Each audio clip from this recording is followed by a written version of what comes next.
can't explain it, but you feel it. You felt it your entire life. That there's something wrong with the world. You don't know what it is, but it's there. You can feel it. Get up on out the bed and start to move your balls. So sick up a word in Solomon Jones. Word. You better wake up now. Good morning. This is Solomon Jones on 900 AM, 96.1 FM, WURD, and I want to welcome you to another edition of Wake Up with Word. Kawesa, I got some good news. Ooh, what's that? I have won the battle of the weeds. Yes! They have been defeated. Yeah, I mean, you know, it took a while now because I thought, okay, I'm putting this stuff down and they're going to die immediately. But, you know, they kind of died over a period of time. So, you know, I put the first stuff down and then I had the hoodweed. I told you about the hoodweed. It's chickweed, right? Mm-hmm. The hoodweed wasn't dying. It was like, no, we ain't. No. So then I had to spray it with some more stuff, you know, spray it lightly just to make sure I ain't, you know, kill the grass or whatever. So now that has died. And my grass, let it grow for like a couple weeks after I did that. Just let it grow. I cut it yesterday. It looked like I cut it Friday or Saturday. Looks like a carpet. Ooh.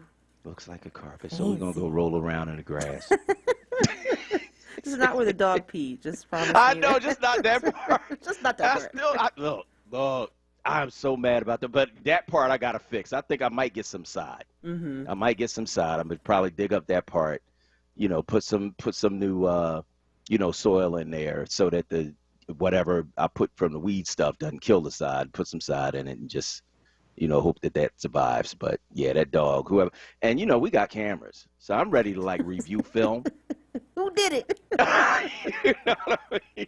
Was it the German Shepherd? Was it the Poodle? Was it the Rottweiler? Who was it? Because, you know, yeah. So that happened. Now, the other thing that happened this weekend, I went to the mall. Let me tell you, the line at the Louis Vuitton and Gucci stores was like around the corner. People like lined up waiting to give their stimulus money back. Oh, I was like, for what? Yeah. Why are they out there?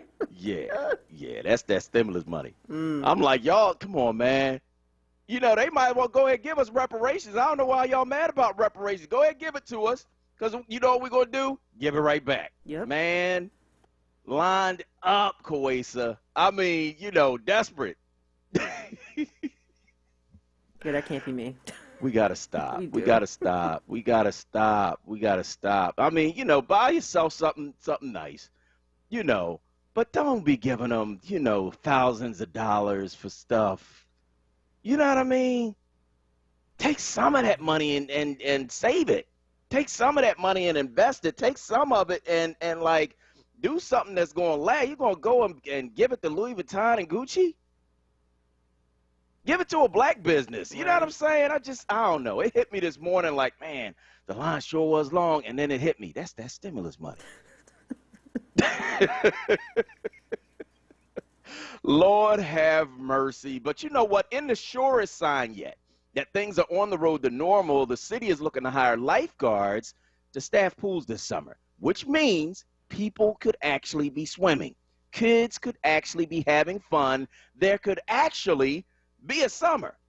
The Inquirer reports that officials are beefing up training and recruitment efforts as they look to bring on between 350 and 400 lifeguards to ensure they're hired in time to open city pools for the summer. The department is looking to open 68 outdoor pools, which usually begin to open on a rolling basis in June. An exact opening schedule for this summer will depend largely on staffing and pool hours, capacity, or the number of pools could be limited should the city be unable to fill the positions. But if we can get lifeguards, we can get pools, which is a bit of good news in what's been a dreary year. With all that's going on in Philadelphia, we need all the good news we can get.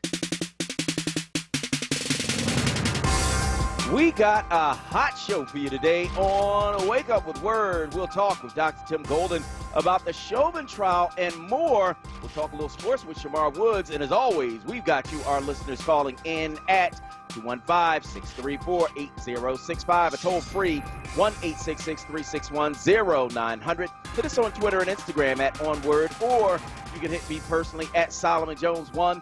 Watch us on Facebook at Forward. But first, it's the big three, the news stories you need to know to kick off your day right here on Wake Up with Word. Story number one, for nearly a year since Philadelphians first took to the streets to demand justice for the killing of George Floyd by Minneapolis police officer Derek Chauvin, protests demanding reform and accountability for the killings of black people by police have been held in this city and across the nation, and they've kept happening right along with the police killings that caused them.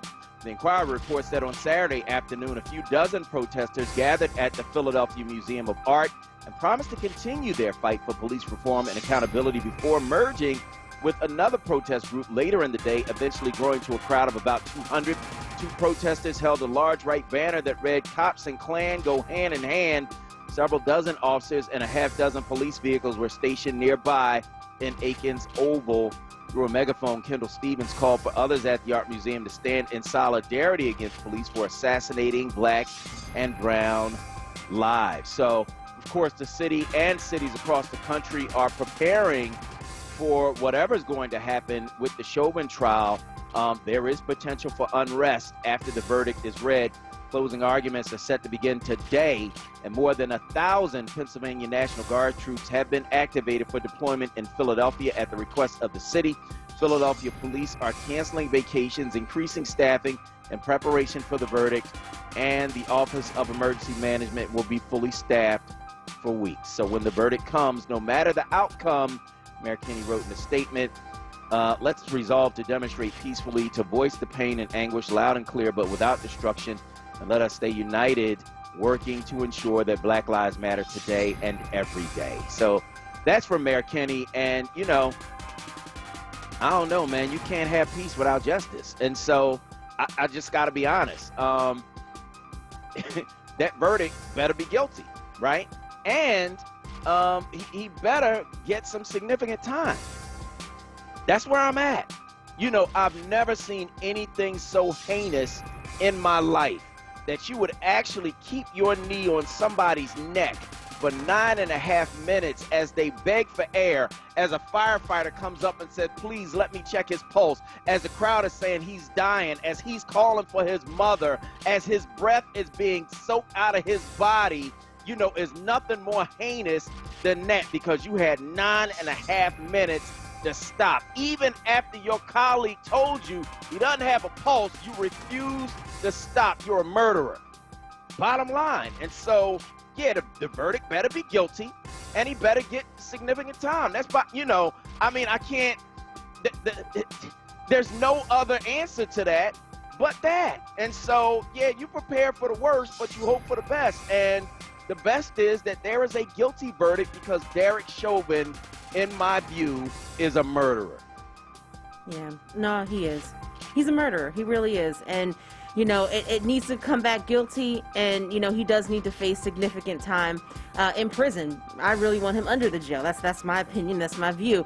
But I also feel that, you know, regardless of what happens, I need for people to stop saying that Black Lives Matter and actually put some action behind it. That's what I need. I need for you to invest in our education. I need for you to make sure that we are getting paid properly, so that way we can live the lives that we want to live and need to be living. Invest in mental health care. Like all these types of things that we need as black folks and brown folks here in this country, but black folks, you know, us. But we need that. And if you keep saying Black Lives Matter, but you do nothing to back up those words, then stop talking. Yeah.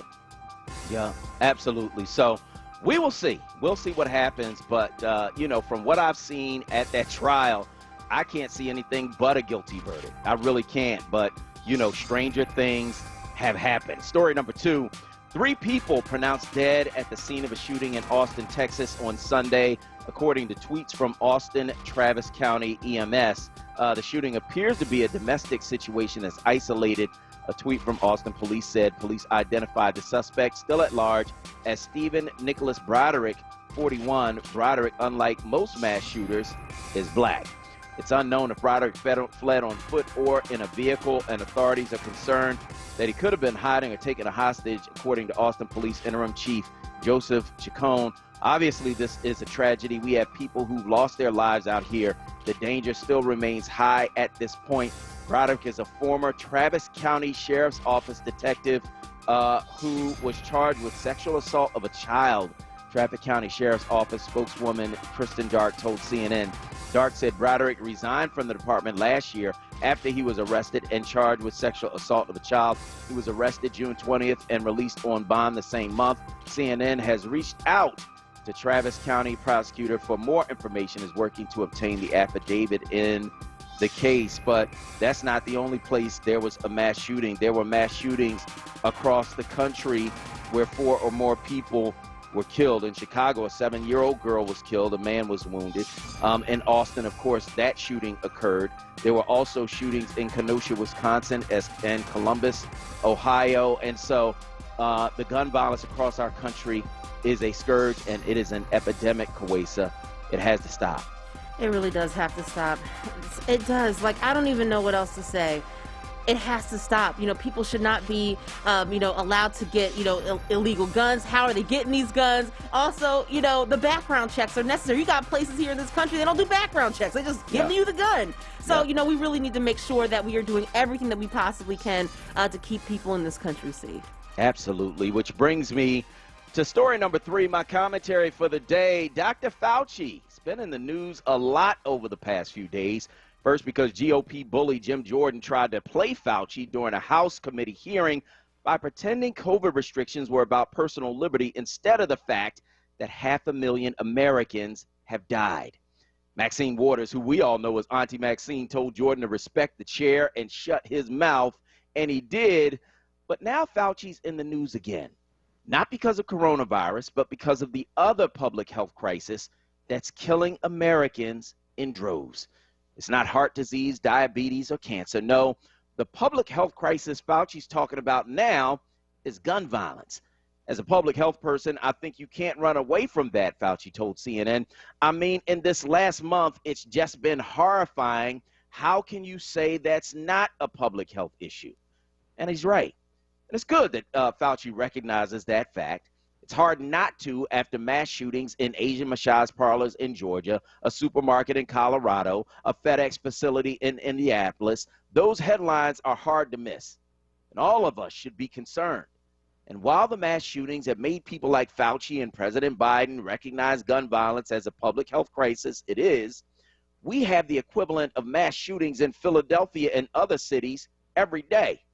The victims may not be shot in one place or by one person, but the carnage is still the same. The grieving is still the same. The tragedy is still the same. So while I'm concerned about the mass shootings my media colleagues seem to care so much about, I'm equally concerned about the shootings killing my people every day. Because it's not up to other folks to care about our communities, saving our own lives. That's up to us. I want to hear from you. Give me a call, 215-634-8065. That is 215-634-8065. That is the number you can call to get in on the conversation right here at WURD Radio. Let us know where you are on these various things we are talking about on this morning's show. What do you think is going to happen in the Derek Chauvin trial today? Closing arguments begin by both the prosecution and the defense. They're going to make their closing arguments today. What do you think is going to happen in the Derek Chauvin trial? I want to know. Give me a call, 215-634-8065. That is 215-634-8065. That is the number you can call to get in on the conversation right here at WURD Radio. Let us know where you are on these various things we are talking about on this morning show, including the mass shootings that are happening across the country. Indianapolis, Columbus, Ohio, Kenosha, Wisconsin, Austin, Texas, right? So you've got all of these mass shootings that are happening in these places across the country, but the reality is this. We have the equivalent of a mass shooting in Philadelphia almost every day. Except the people are being shot by different people in different places, but it's almost every day. A mass shooting, according to most measures, is when, you have a shooting where there are 4 or more fatalities. We have that, that's Saturday in Philadelphia. And the reality is, while the mass shootings make the splashy headlines, we've got a whole lot of people dying in our community because of people who shoot, right? And so I want to know how we solve that problem, because guess what? It is a public health crisis that is happening in our community, and it's happening most days. And my question is, how do we solve it? So I want to hear from you. Give me a call, 215-634-8065. That is 215-634-8065. That is the number you can call to get in on the conversation right here at WURD Radio. Let us know where you are on these various things we are talking about on this morning's show, 215-634-8065. That is the number you can call to get in on the conversation right here at WURD Radio. The other thing, and I got to talk about this, man, after seeing our people lined up at all of these fancy stores, spending thousands of dollars that we just got in our stimulus check. What's the best way to spend your stimulus check? I want to know. I really do, because watching that, I remember one time we went to the Louis Vuitton store. This was years ago. My wife was on this LV kick, right? So I bought her a couple of them, right? We in the store, and the lady got smart, and I'm like, lady, do you know how much these bags cost? We left, but the point I'm trying to make is, half the time they don't even want you in there. You know what I'm saying? You running. And I've been there. That's why I can say, I've been there. I've done it. I understand, right? But at some point, I feel like we got to wise up a little bit and stop running, giving our money right back to them as soon as we get it. I want to know, how should we be spending this money? I want some ideas around this, because I'm watching my people lined up, and it's like lambs to the slaughter. I want to know what you think. What's the best way to spend that stimulus check? 215-634-8065 is the number. We're going to go to break. On the other side, it's your calls. I'm Solomon Jones. We'll be right back. Hello, this is Councilmember Isaiah Thomas urging you to vote for Judge John Padova on May 18th to keep this distinguished judge on the Court of Common Pleas. In addition to myself, he is also supported by State Senator Tony Williams, as well as State Senator Vincent Hughes, Representatives Joanne McClinton and Jordan Harris, as well as former Governor Ed Rendell and many others. Judge Padova is highly recommended by the Bar Association and endorsed by the Black clergy, as well as a lot of our local unions. For fairness, equity, and compassion, vote Judge Padova for all Philadelphians. This is Judge Padova, and I approve this message. Recovery starts with a call. Pennsylvania's Substance Use Disorder Hotline is staffed by real people who are trained to help. They're here 24 hours a day, 7 days a week. They'll get you or your loved one into treatment regardless of your access to insurance. If you or someone you know is suffering from addiction, call 1-800-662-HELP. Recovery starts with a call. Paid for with Pennsylvania taxpayer dollars. Okay, Her's new fire potato chips and cheese curls, they are spicy. Whew, they're hottest snacks yet. Hold on. Whew. But it's not just heat. There's some nice sweet and savory stuff going on too. Ooh, there's that heat again. It burns, but it burns so tasty. Ooh, that's hot. Find Her's Fire Snacks at your store today. Whew. Taste the flavor, feel the heat, break out the Her's. Word family, the Go to Know campaign for colon cancer is up and running.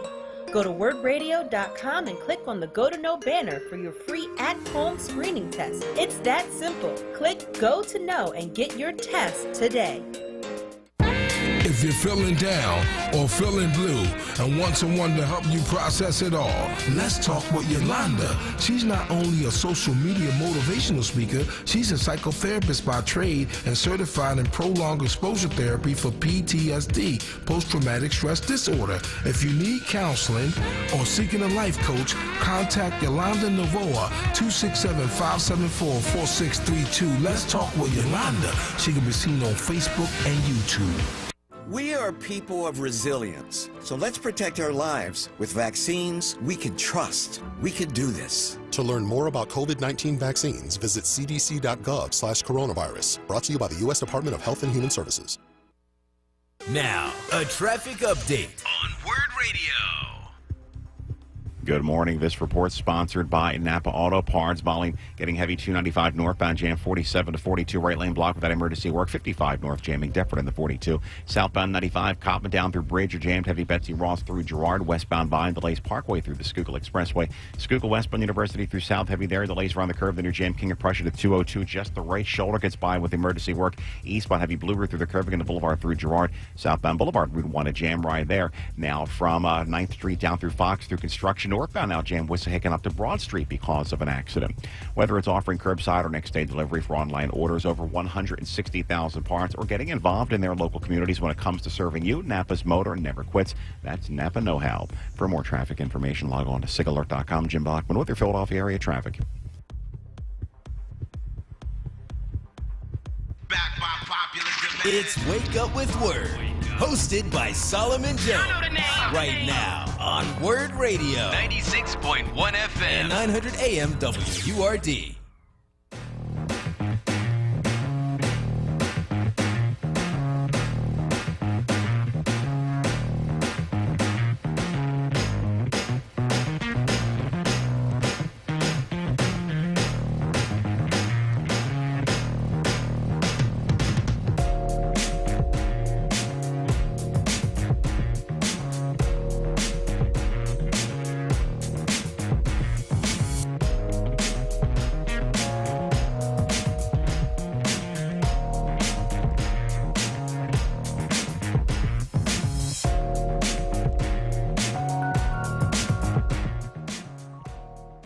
Good morning. This is Solomon Jones on 900 AM, 96.1 FM, WURD, and we're taking your calls at 215-634-8065. That is 215-634-8065. That is the number that you can call to get in on the conversation right here at WURD Radio. Let us know where you are on these various things we are talking about on this morning's show. Of course, I want to know what you think is going to happen in the Derek Chauvin trial. Closing arguments begin today. The defense rested on Friday. The prosecution called about 38 witnesses. The defense called 7. And I want to know what you think. Give me a call. Let me know. 215-634-8065 is the number. And, of course, the city preparing for the worst. We're hoping for the best. The city's called in 1,000 National Guard troops to be in the city of Philadelphia when that verdict is announced. I want to know what you think about that. And, of course, story number 2, mass shootings across the country. Columbus, Ohio, Kenosha, Wisconsin, Austin, Texas, Indianapolis, Indiana. Over the course of this weekend, many mass shootings across the country. And I want to know what you think about that as well. And, of course, you know, in Philadelphia, in our communities, there is a mass shooting, the equivalent of a mass shooting almost every day. It might not be the same person shooting the same people in the same location, but guess what? When you have 4 shootings, 4 deaths that happen in a day, that's the equivalent of a mass shooting. I want to know what you think about that. How do we solve it? And, of course, you know, I was at the mall this weekend, and I'm watching my people lined up at all these fancy stores where the stuff costs $3,000 and $4,000, handing you your stimulus check right back. I want to know what's the best way to spend that stimulus check. I want to know what you think. Give me a call. 215-634-8065 is the number. Maurice from North Philly is on line 1. Go ahead, Maurice. Good morning, Solomon. Good morning, brother. I want to make a couple points. Okay. The white gentleman that killed the people in Wisconsin, Indianapolis, and in Georgia all passed background checks. So these are not ordinary citizens. Some of these people have, job and credentials and part of NRA, and they have permits to carry guns that's doing this. Mm-hmm. Even the gentleman that stopped a man in South Carolina this past weekend, he didn't want the black man to walk down his neighborhood. Mm-hmm. The man with the white man was in the military. Mm-hmm. Mm-hmm. So although we're seeing white supremacy called for mass killing from the writer that wrote white supremacy, Dr. George Kelsey. You even hear over the weekend how they trying to form the GOP, trying to form a caucus to what? To enlighten white supremacy. Yeah, but they squashed that pretty quickly. Right, but they still had the nerve to call for it. The people that sit in power had the nerve to call for it and try to implement it. So whether we spending the money outside our community, the stimulus check, or whether we killing one another, that's help supporting white supremacy, and it's killing our neighborhood. So these things are affecting us because this is the time that we in. Unless we understand how to create our own vision, our own platform, we continue to follow those that came before us that didn't have our best interest. So until we straighten out ourselves, we're going to continue to have these problems that plague our black community. Last thing I want to say is the police in Philadelphia and the mayor are willing to protect buildings, windows, and businesses, and he brought all the resources to do that, but he didn't bring all the resources in time to stop 400 or 500 people from being killed in Philadelphia. So he put value over business. Well, here's my question about that. And that's the question I asked this morning. How do you stop people who are determined to kill each other? How do you stop that if you're a mayor or a police commissioner? Like, what are your ideas around how to make it stop? What should they have done instead? Just like they putting a stronger presence on the ground right now for the businesses and the buildings, have a stronger presence on the ground. So you want the National Guard in our community? Because that's what they're doing now. They're putting 1,000 National Guardsmen. They have more than National Guards. They have other police in our community that was out in Fairmount Park. What I'm saying is like that's the force that they're putting in. So do you? I mean, even if it's 1,000 cops, is that what you want in our community? If it's going to stop the people from dying, so you can get the buildings back. You can rebuild the buildings. You can't rebuild human life. All right. I want to thank you for your call this morning on WURD Radio. Marie said 1,000 cops in the community. Abdul from West Philly is online too. Go ahead, Abdul. Yeah, I also would like to make a couple points. Sure. You know, anybody who has children know that young kids don't have the inclination to be killing people. And so that means it has to be an influence. You know, I remember Ted Koppel a long time ago had all the heads of the movie theaters and the television networks on to ask about this issue about violence in America, you know, because not all countries that we know are as violent as America is. Right. And each and every one of those heads of those corporations said that their business industry didn't have anything to do with the influence of people, of the kind of violence that's going on in this country. We all know that's a lie. So the thing that makes me feel bad is that citizens wind up being in the position of trying to do the job that government is supposed to do. Fauci is right. This is a public health issue. So how come nobody try to hold these people responsible? I'm talking about the heads of movies, television, and those people who make these video games responsible for all the violence that is put out over the airwaves that influences people. People need to really get into that because that's a very important thing. And then the other thing is, you know, I remember the time when police used to walk the beat in the streets in the neighborhood. The reason why they stopped doing that is because of budget cuts. People like Ronald Reagan and those guys thought. Well, they got a pretty big budget, Abdul. Their budget is like $750 million. Their budget is over $700,000 in Philadelphia for the police. So they got a pretty big budget. The fact of the matter is, when Ronald Reagan was president, you got to account for the money not being as much as it was back in the day. And if you ask any police officer, they'll tell you that they don't have enough. They don't have enough people. They understand. And so, and the thing that happened was we got almost 7,000 police officers in Philadelphia, man. But are they fully staffed? That's the question we need to ask. Or if not, should there be more? Because I'm telling you, they used to walk the street. They used to walk the street. They used to take TV shows where people. I know they did. But I guess when you talk about it being because of the budget, I don't know if it's because of the budget, and I don't know if it's because they don't have enough. We got almost 7,000 cops in Philadelphia, maybe more at this point, right? And wait a minute, and they have a budget of over $700,000. It's not because they don't have money and they don't have people. Well, the question question is, how come we don't see him in the neighborhoods then? That is a good question. Thank you. That is a good question, and I want to thank you for your call this morning on WURD Radio. Malik from Mount Airy is on line 3. Go ahead, Malik. Good morning, Solomon. Good morning, Kuwaisa. Good morning, WURD family. I got some terrible news yesterday. The shooting we were speaking of last week with the little boy and the brother that got murdered in a car that got shot in the process. That's a close family friend that I didn't find out until yesterday. I'm sorry to hear that. It's a punch in the gut. It's painful because now he got to grow up without his father. He got to grow up without his brother. Got to grow up without his brother. His uncle now has to take over the role of the father. It's a painful situation. I don't know who did it. That's not my place to find that situation out. But something has to change. I ain't saying put more cops, but they had the initiative where they had the cops rolling through on bikes. They had cops on the beat. They had cops.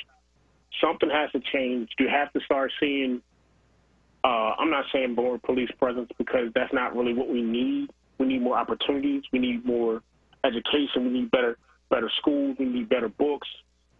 That money that we were getting, the extra tax dollars, all that money need to be flooded into the schools because if we can close a school or build, something that's, $7-8 million for a rose garden, we got a problem here. We got a real problem where you building things, quote unquote, millions of dollars, but it takes $2 million to keep a school open, but you spent $7 million that you said was for helping children, yet you're closing schools. Maybe it's me, but it's not the schools in the white neighborhoods, it's the schools in the black neighborhoods.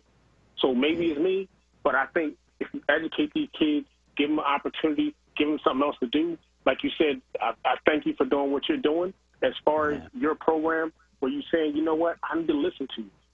And it's I thank the brother Michael Cord he had a young brother on there yesterday where his name's Ant Brown, and the young brother he has a positive message, and he can speak to those who we can't really get to because I understand the age gap where once you're in your 30s, your 40s, and your 50s, it's hard to relate to somebody that's 17, 18, 19, 23. Those people, for whatever reason, we lose that window. That young brother is a positive message and a bright light for what our future can be. But yeah, it has to change. This corner has to be. We got to turn the corner and turn the corner towards the positive. Yeah. I'm praying for a better change because it has to change. And as far as Derek Chauvin, if they boarding up around the nation, that's kind of giving you a forecast of what they expect to come. Because they didn't do it for any other I've never seen the nation start boarding up buildings before a verdict is read. That means Isn't that crazy? That tells me that maybe I'm wrong. That tells me, is that telling you that, hey, you know what? I know what's about to come.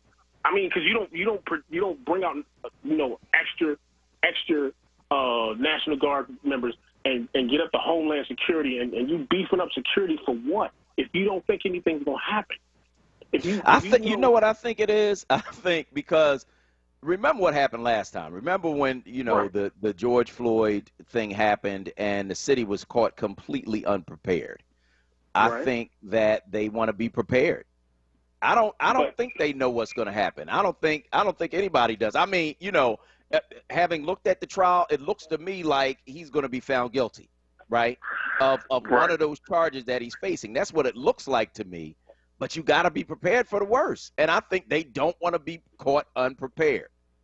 That's what I think. I'm being honest. I really think they don't want to be caught flat-footed like they were last time. But here's what's really scary about that what you just said, Brother Solomon, is let's just say he gets quote unquote convicted of a lesser charge, where it's pretty much, let's say, simple assault. Simple assault may carry. That's not one of the things he's facing. I'm just. Okay, one of the lesser charges. Okay. Yeah, right. So, and I'm just saying, just for instance, he gets penalized. The maximum for that is like 18 to 24 months. It's going to be a slap in the face. So he got to get that second degree murder, or it's going to be a problem. Because if you I agree. And I agree. Thanks for letting me speak today. You have a good day. All right, you too. Let's go to Io from South Philly on line 4. Go ahead, Io. Peace. Good morning, family. Good morning. Let me take y'all. Yeah, it's better. So it's all about love, Solomon. You know, they disconnected us from love, and we just don't love one another enough. I mean, the kids aren't being taught to. I mean, it's okay to learn to read and be educated and get all these programs for us and everything, but a lot of the kids don't love one another or respect each other. So by the time you're 13 and you're still being raised in the neighborhood, or in what you call the hood, then, you know, you have access to this gun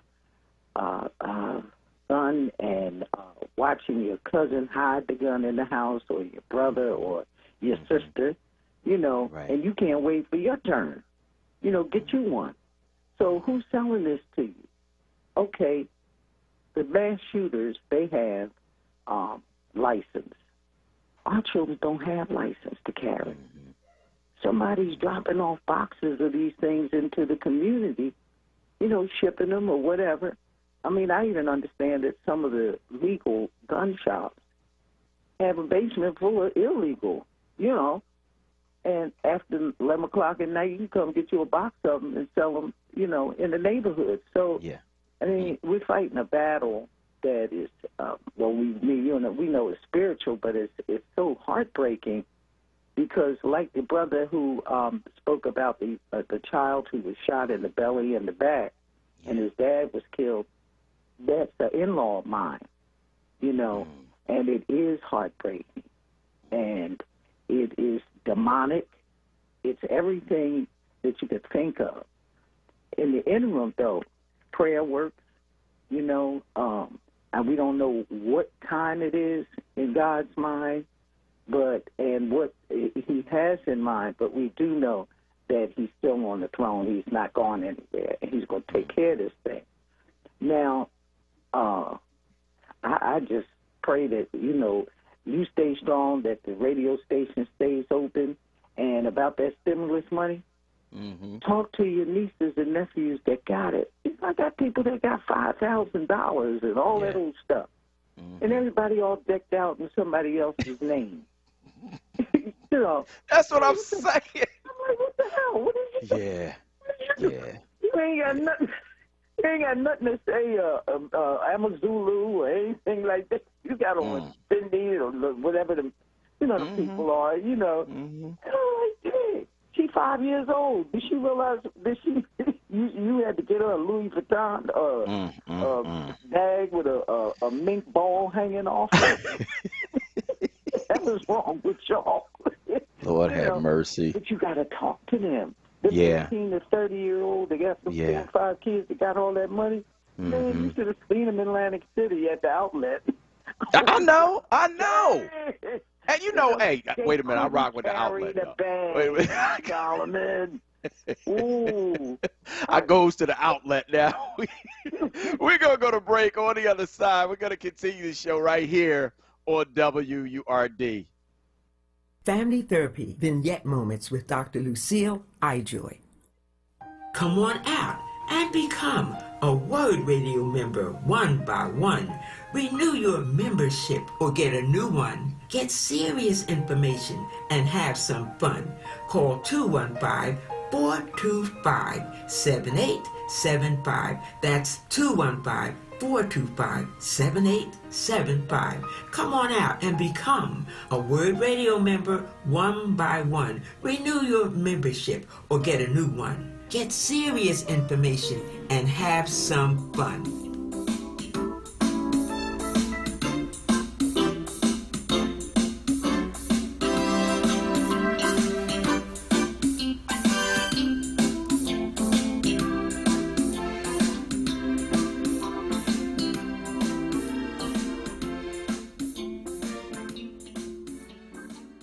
The Black Words Book Club.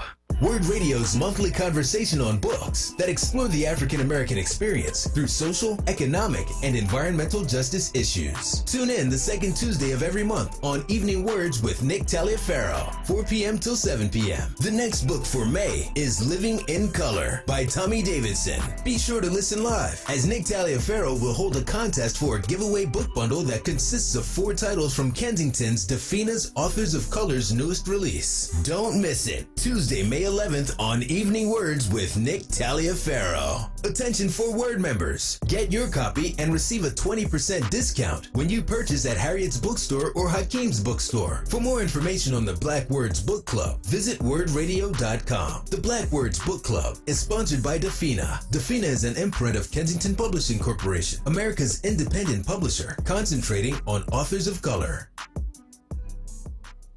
Now, a traffic update on WURD Radio. Good morning. This report sponsored by Audible. Delays pretty busy. 295 northbound, jam 47 to 42, right lane blocked with that emergency work. 55 north at a jam Deptford in the 42. Southbound 95, jam Cotman down through Bridge. Again, Betsy Ross through Girard. Westbound Vine. Delays from 8th Street out through the Schuylkill Expressway. Schuylkill westbound University through South through jam busy. City out to Belmont, jam from King of Prussia to 202. Just the right shoulder there. Gets by without emergency construction. Eastbound busy 202 to Gulf Mills. Boulevard to Spring Garden. Southbound Boulevard Route 1 at a jam from 9th down through Fox through construction there. Yeah, give spring a whole new sound with Audible Plus. Listen to all you want. The thousands of select Audible originals, audiobooks, and podcasts, including exclusive series. Start a free 30-day Audible Plus trial when you sign up at audible.com. For more traffic information, log on to sigalert.com. Jim Bachman with your Philadelphia area traffic.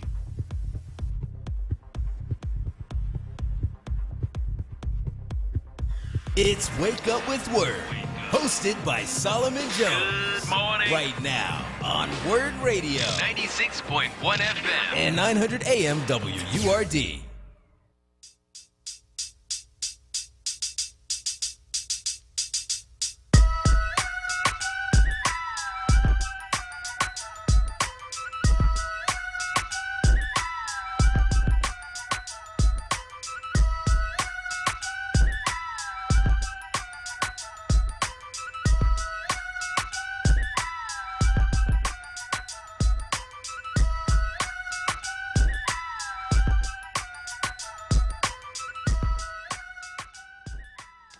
Good morning. This is Solomon Jones on 900 AM, 96.1 FM, WURD. And I want to welcome you back to Wake Up with WURD. The world is inching back to normalcy, but our approach to educating our children may never be the same. Commonwealth Charter Academy, or CCA, has nearly 20 years of experience providing a flexible, stable online education in the comfort of your home.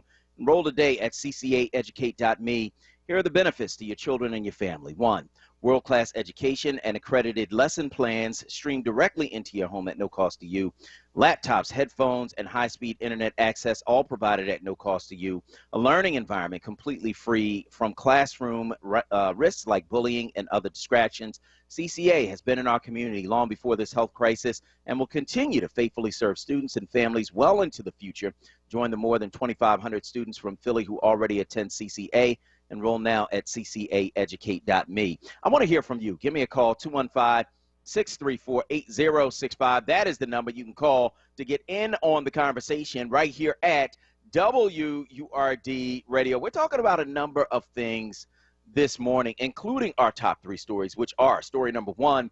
For nearly a year since Philadelphians first took to the streets to demand justice for the killing of George Floyd by Minneapolis police officer Derek Chauvin, protests demanding reform and accountability for the killings of black people by police have been held in this city and across the nation. That continued this weekend, and the other thing that took place is that the city began to prepare for the verdict in the Derek Chauvin trial. They're calling in 1,000 National Guard troops along with the police in the city of Philadelphia in preparation for protests that might take place if this thing goes the wrong way. Story number 2, 3 people pronounced dead at the scene of a shooting in Austin, Texas on Sunday. That is not the only mass shooting that took place in the country. They are happening all over. Kenosha, Wisconsin, Columbus, Ohio, Indianapolis, Indiana. But you know what? There is something else that's happening, and that brings me to story number 3. Dr. Fauci has declared that gun violence is a public health crisis. And, you know, that's fine that we talk about the mass shootings that happen in other places. Certainly we pray for the families of all of those involved in those heinous incidents. But we have the equivalent of a mass shooting in Philly almost every day. We might reach 600 murders by the end of this year. That's a public health crisis too, and we have to talk about it. And we have to understand that, yeah, we are responsible for saving our own lives, that we have to do something in our own communities, that we have to engage with the young people who are involved in this, and in some cases, the old people that are involved in this. We have to engage with our folks, man, and figure out, for our own sake, for our own lives, for our own families, for our own communities, what we need to do. Real rap, because guess what? The cops come after a crime has occurred. I hate to be the one to break it to you, but they do. Right? And so what are we going to do before the crime occurs? That's the question. I want to hear from you. Give me a call. 215-634-8065 is the number you can call to get in. Eric from Philly is on line one. Go ahead, Eric. Yeah, guys, morning. Good morning. Can you, if you're on speaker, can you get on the regular phone so we can hear you better? All right, I was driving. Hold on. Mm-hmm. Yeah, my statement is this. There's a number of grassroots nonprofit organizations in Philadelphia. Your organization, Man Up, Black Male Community Council, B-Men, West Philly was out here, James Johnson. I mean, there are resources for these brothers, and they just ain't out here selling air salts and wind pudding. They have solutions, but it seems as though the black community is not supporting them, and I just want to know why. You know, I think that part of what has to happen is that we do have to work together. Now, you know, I think there's a hesitancy to do that for a number of reasons. One is money. So everybody who has a nonprofit is really, and I'm just being real honest, right? We're all fishing from the same pond in terms of trying to get funding. One of the things that probably has to happen is that we probably have to work together for funding rather than working separately for funding. That's probably one of the things that needs to happen. But you know what that requires? It requires trust. It requires a plan. It requires a strategy, and it requires working together. But underneath all of it is trust. Do I trust you enough for our agencies to work together? And I trust that you ain't gonna mess up this grant for all of us. You ain't gonna mess up this program for all of us. You know, do I trust that? And so I think that's part of it. I think we have to learn how to trust each other in order to work together. All right. Thank you. All right. All right, man. I want to thank you for your call this morning on WRD. You know, I try to support, you know, other organizations as much as I can. You know what I mean? That's why we interview them. That's why we talk to them. That's why we say, okay, tell us where people can donate to your organization, to your cause, to what you are doing, because, you know, I know I don't have any one answer. I don't. And I don't think anybody does. But I think that you have a number of people working in a different, a number of different ways to do this thing, man, and we got to support all of it. But in order to support it, you got to hear about it.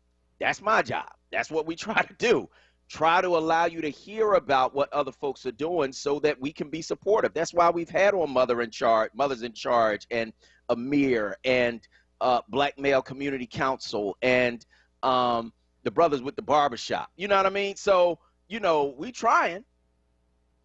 But, you know, I think to Eric's point, we have to support these organizations. And sometimes it's not through money.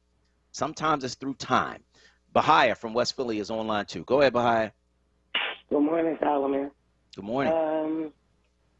I just wanted to say that I agree with one of the callers. He was saying education and just flood the streets with jobs. Mm-hmm. And I think that's part of the solution. I really don't know. because it's so different from when I grew up. It took a village. When I grew up, my neighbors would see you out there doing something wrong, they go to your mom. Nowadays, these parents, I mean, not saying the parents, but you know, it's a little different. Yeah. So I just think education and jobs are so good. I mean, you always going to find a couple bad people, but most of the time people just want to work. And our young people don't understand how it takes to build. Like, I started, when I was 19, I started working. I had no car. I had, you know, I stayed with my mom. And after time went on, I started saving my money. I got my own place now. I have a car and things like that. It takes steps. So they see stuff so quickly out there, like the guys with the nice cars and things like that, and they want them. And I understand, but people start, they start life, you know, you start life early and then you just build up. When you have a job, eventually you'll get there. You'll get what you want because you can save, your credit's good and things like that, and build off of that. And you can get everything you want, because I'm not saying I got everything I want, but I think I'm okay. And as far as the store, that's the only terrible habit I have, Solomon. My friend tell me, I be so ashamed when he say, you know, you got to buy black and things like that. I do. I try my best, but I love those labels. I'm sorry. Every year I buy a bag, and they don't treat me like that in the store. They run through me. I don't know what it is. Like, every year, no matter what it is, I buy myself that bag I want. I used to call my wife the bag lady. Exactly. She had all the bags. Like, I bought her some, she bought herself some, but it was a phase.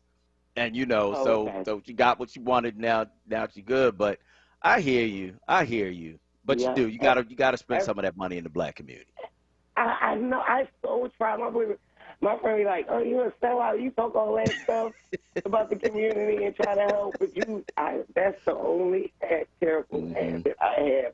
I can't I never find black designers that I really like. I mean, I wouldn't mind doing it, but they have to be a little bit more solid. And then it's classic. Like, I know it's, you know, we should spend the community. Like I said, I do try. But once a year, I work very hard. Once a year, I know. I understand. And, all right, Bahia. I want to thank you for your confession this morning on WURD Radio. You know, I was in the mall with my son yesterday. So my wife took my daughter out. I took my son out, right? So we're in the mall. And this is where I see all of this stuff.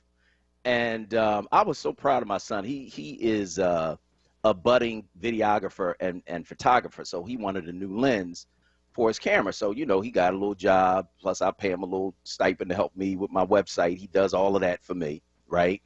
And so he went to buy his lens for his camera, and the dude tried to upsell him, right? Like, you know, the lens he needed, you know, they had a new version and they had a used version that was just as good as the new version and worked just as good. So he tried them both on his camera and saw, you know, that the cheaper one was just as good. So he decided on that. The dude tried to upsell him like, well, look, we got this 400 millimeter over here for $500, right? My son listened to him. Said, yeah, I think I'm just going to take this. Thank you. You know what I mean? And, you know, so we walking and talking and we got on the subject of the designers when we passed the stores with the bags, right? The Gucci store, the Louis Vuitton store, black people lined up around the corner, right? And my son said, you know, Chanel, we passed the Chanel store. He said, you know, she, you know, the founder of that company was hooked up with the Nazis. And I'm like, really? I said, yeah. So we looked it up, and it's true. And so, you know, the fact that, you know, the only thing that you can be grateful for as far as your children are concerned is that you've passed on some of your values to them. And you know, I'm proud that they have adopted some values of, no, I'm not going to spend all my money. That's number one. And number two, I'm going to research to see what you about. You know what I mean? Like that. I was so proud of that. So we're going to talk more, man, about what I saw at the mall. We're going to talk more about that on the other side. We're going to take your calls at 215-634-8065. I'm Solomon Jones. We'll be right back. COVID vaccines are here, and Black physicians and scientists helped to develop them. So I feel good about getting the vaccine. And with new forms of the virus now spreading, I know we need to keep up everything we're already doing. Masking up, keeping that 6-foot distance, and avoiding crowds. COVID's been doubly tough on us, so let's double down to take it down. We can do this. Learn more about getting the vaccine and slowing the spread at cdc.gov/coronavirus. Brought to you by the U.S. Department of Health and Human Services. Recovery starts with a call. Pennsylvania's substance use disorder hotline is staffed by real people who are trained to help. They're here 24 hours a day, 7 days a week. They'll get you or your loved one into treatment regardless of your access to insurance. If you or someone you know is suffering from addiction, call 1-800-662-HELP. Recovery starts with a call. Paid for with Pennsylvania taxpayer dollars. Listening to the Streets brings together young men to create street-level solutions to gun violence. Participants receive a $240 stipend, and if they attend 8 sessions, they're guaranteed a job offer. Man Up PHL and WURD want to end gun violence. Listening to the Streets is a step. Interested? Call 267-748-7818. That's 267-748-7818. Or email us at info@manupPHL.org. This is WURD Radio. 96.1 FM. And 900 AM WURD Philadelphia. Black Talk Media. Now, a traffic update on WURD Radio.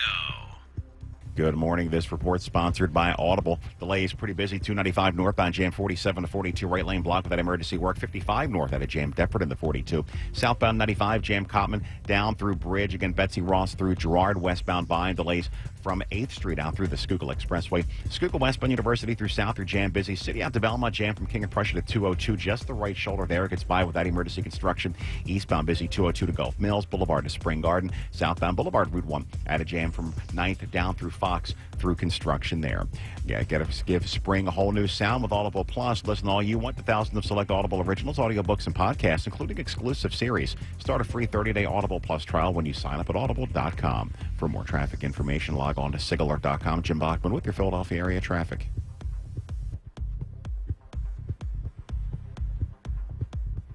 You're waking up with WURD. Hosted by Solomon Jones. Good morning. Right now on WURD Radio. 96.1 FM. And 900 AM WURD.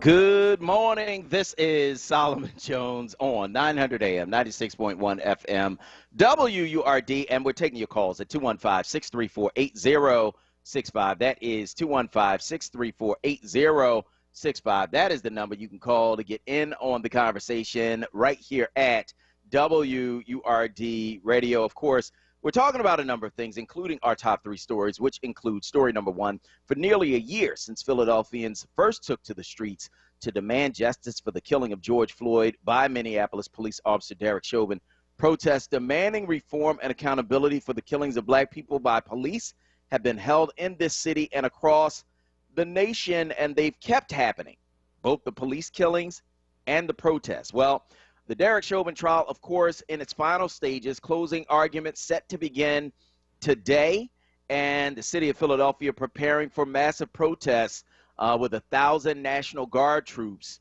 that they have asked for to be in the streets here and in cities across the country as well. Story number 2, 3 people pronounced dead at the scene of a shooting in Austin, Texas on Sunday, according to tweets from Austin, Travis County EMS, and other mass shootings across the country over the course of this weekend. Indianapolis, Indiana, Kenosha, Wisconsin, Columbus, Ohio, and it just goes on and on and on. And, of course, story number 3, Dr. Fauci's been in the news a lot over the past few days, first because GOP bully Jim Jordan tried to play him during a House committee hearing by pretending COVID restrictions were about personal liberty instead of the facts that 500,000 Americans have died.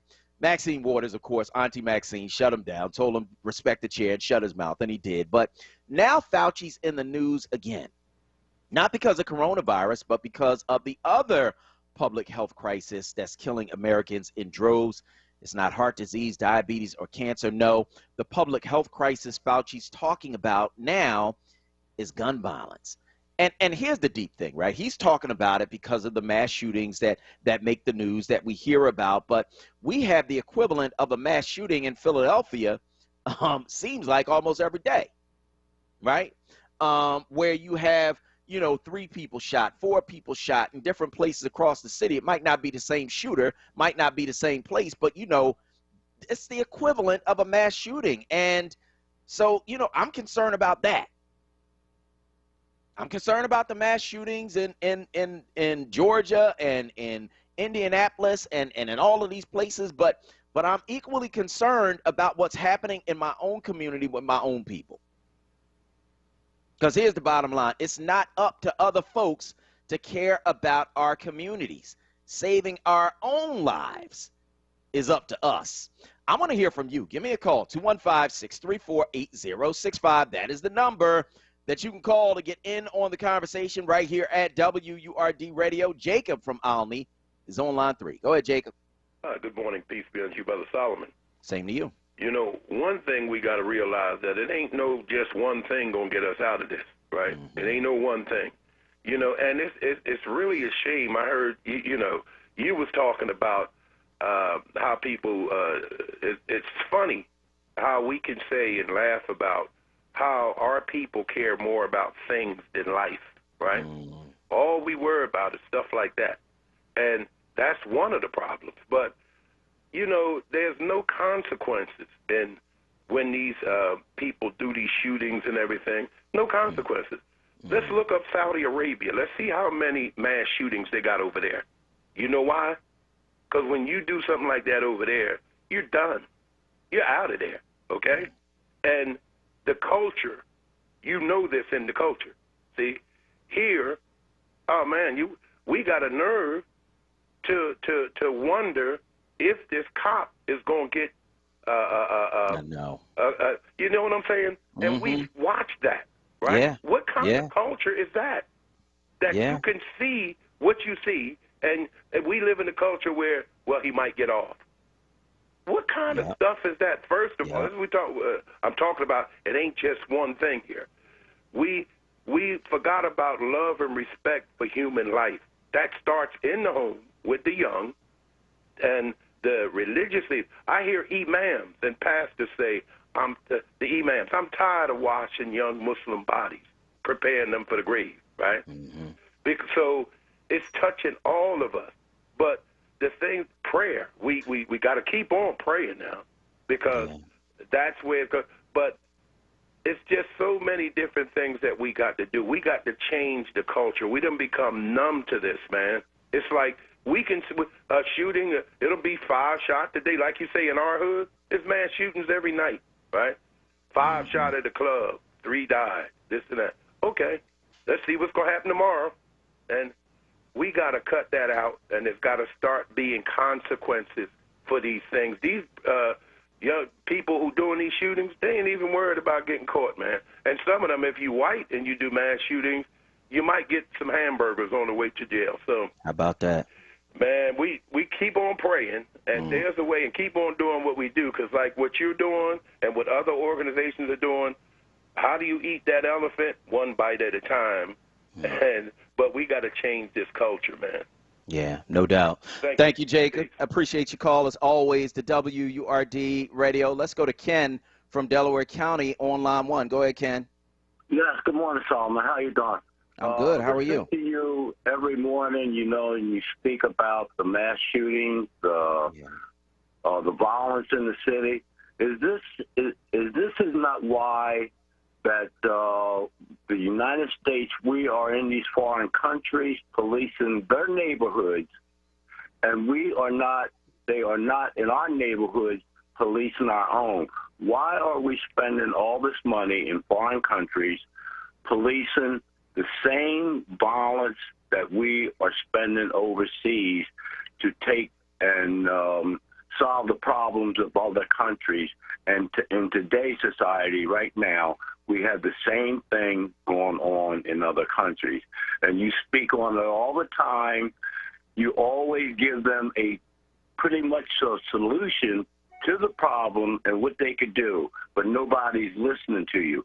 Yes, your listeners on your station are listening to you, but we have no control to take and get these congressmen, the government, to understand what you're speaking about. I just don't understand that when it's so clear to me. You vote them out. On. I mean, if you don't like what they're doing, vote them out. That's the power that you have. I vote. I listen to you. I vote. I've been voting for 75 years. Mm-hmm. There's a number of people that vote. This year or last year, WURD got the people out in Philadelphia, all over the country. Stacey Abrams got people out. But where's the change? It's not directed to what you're speaking on, because we have the violence. Like you say, we're up to almost 600. We're going to reach 600 killings in the city this year. And they're bringing in the National Guard for suspected violence, for something that there should be riots for. But yet, all these killers, they should have the National Guard in the city. No, nobody wants them in the city walking around. But to curtail the violence, maybe that's what they need, where people can go out and walk down the street. Yeah, I disagree with you there, because here's what happened, and I want to thank you for your call, Ken, and for your sentiment. And I understand. The 1994 crime bill that everybody complains about now came about with the support of black leaders who said, look, we need more law enforcement in our community. You see what's happening with this crack? You see how many people are getting killed? Do you see what's happening with this? And you know what? They said, okay, we got some more law enforcement for you. And now we have, 2.3 million people in prison, and most of them are black, and we only like 13% of the population. Be careful what you ask for, because you just might get it. So I think that certainly law enforcement is part of the solution, but it's not the whole solution. You actually want soldiers walking around in your community? Is that really what you want? Or do you want some economic opportunity so people ain't out here just killing each other for nothing? Do you want better educational system so people ain't out here killing each other for nothing? Do you want less drug abuse in your community so people ain't out here killing each other for nothing? Do you want better family structure so people ain't out here killing each other for nothing? We got cats, man, that have experienced serious trauma who are involved in this, and they don't even know that they've experienced serious trauma. They think it's normal that they've experienced this kind of trauma. They think this is what life is supposed to be. And it's like, nah, you're not supposed to lose your father to gun violence when you're 4 and 5 years old. No, you're not supposed to live in a community where there are no resources at all.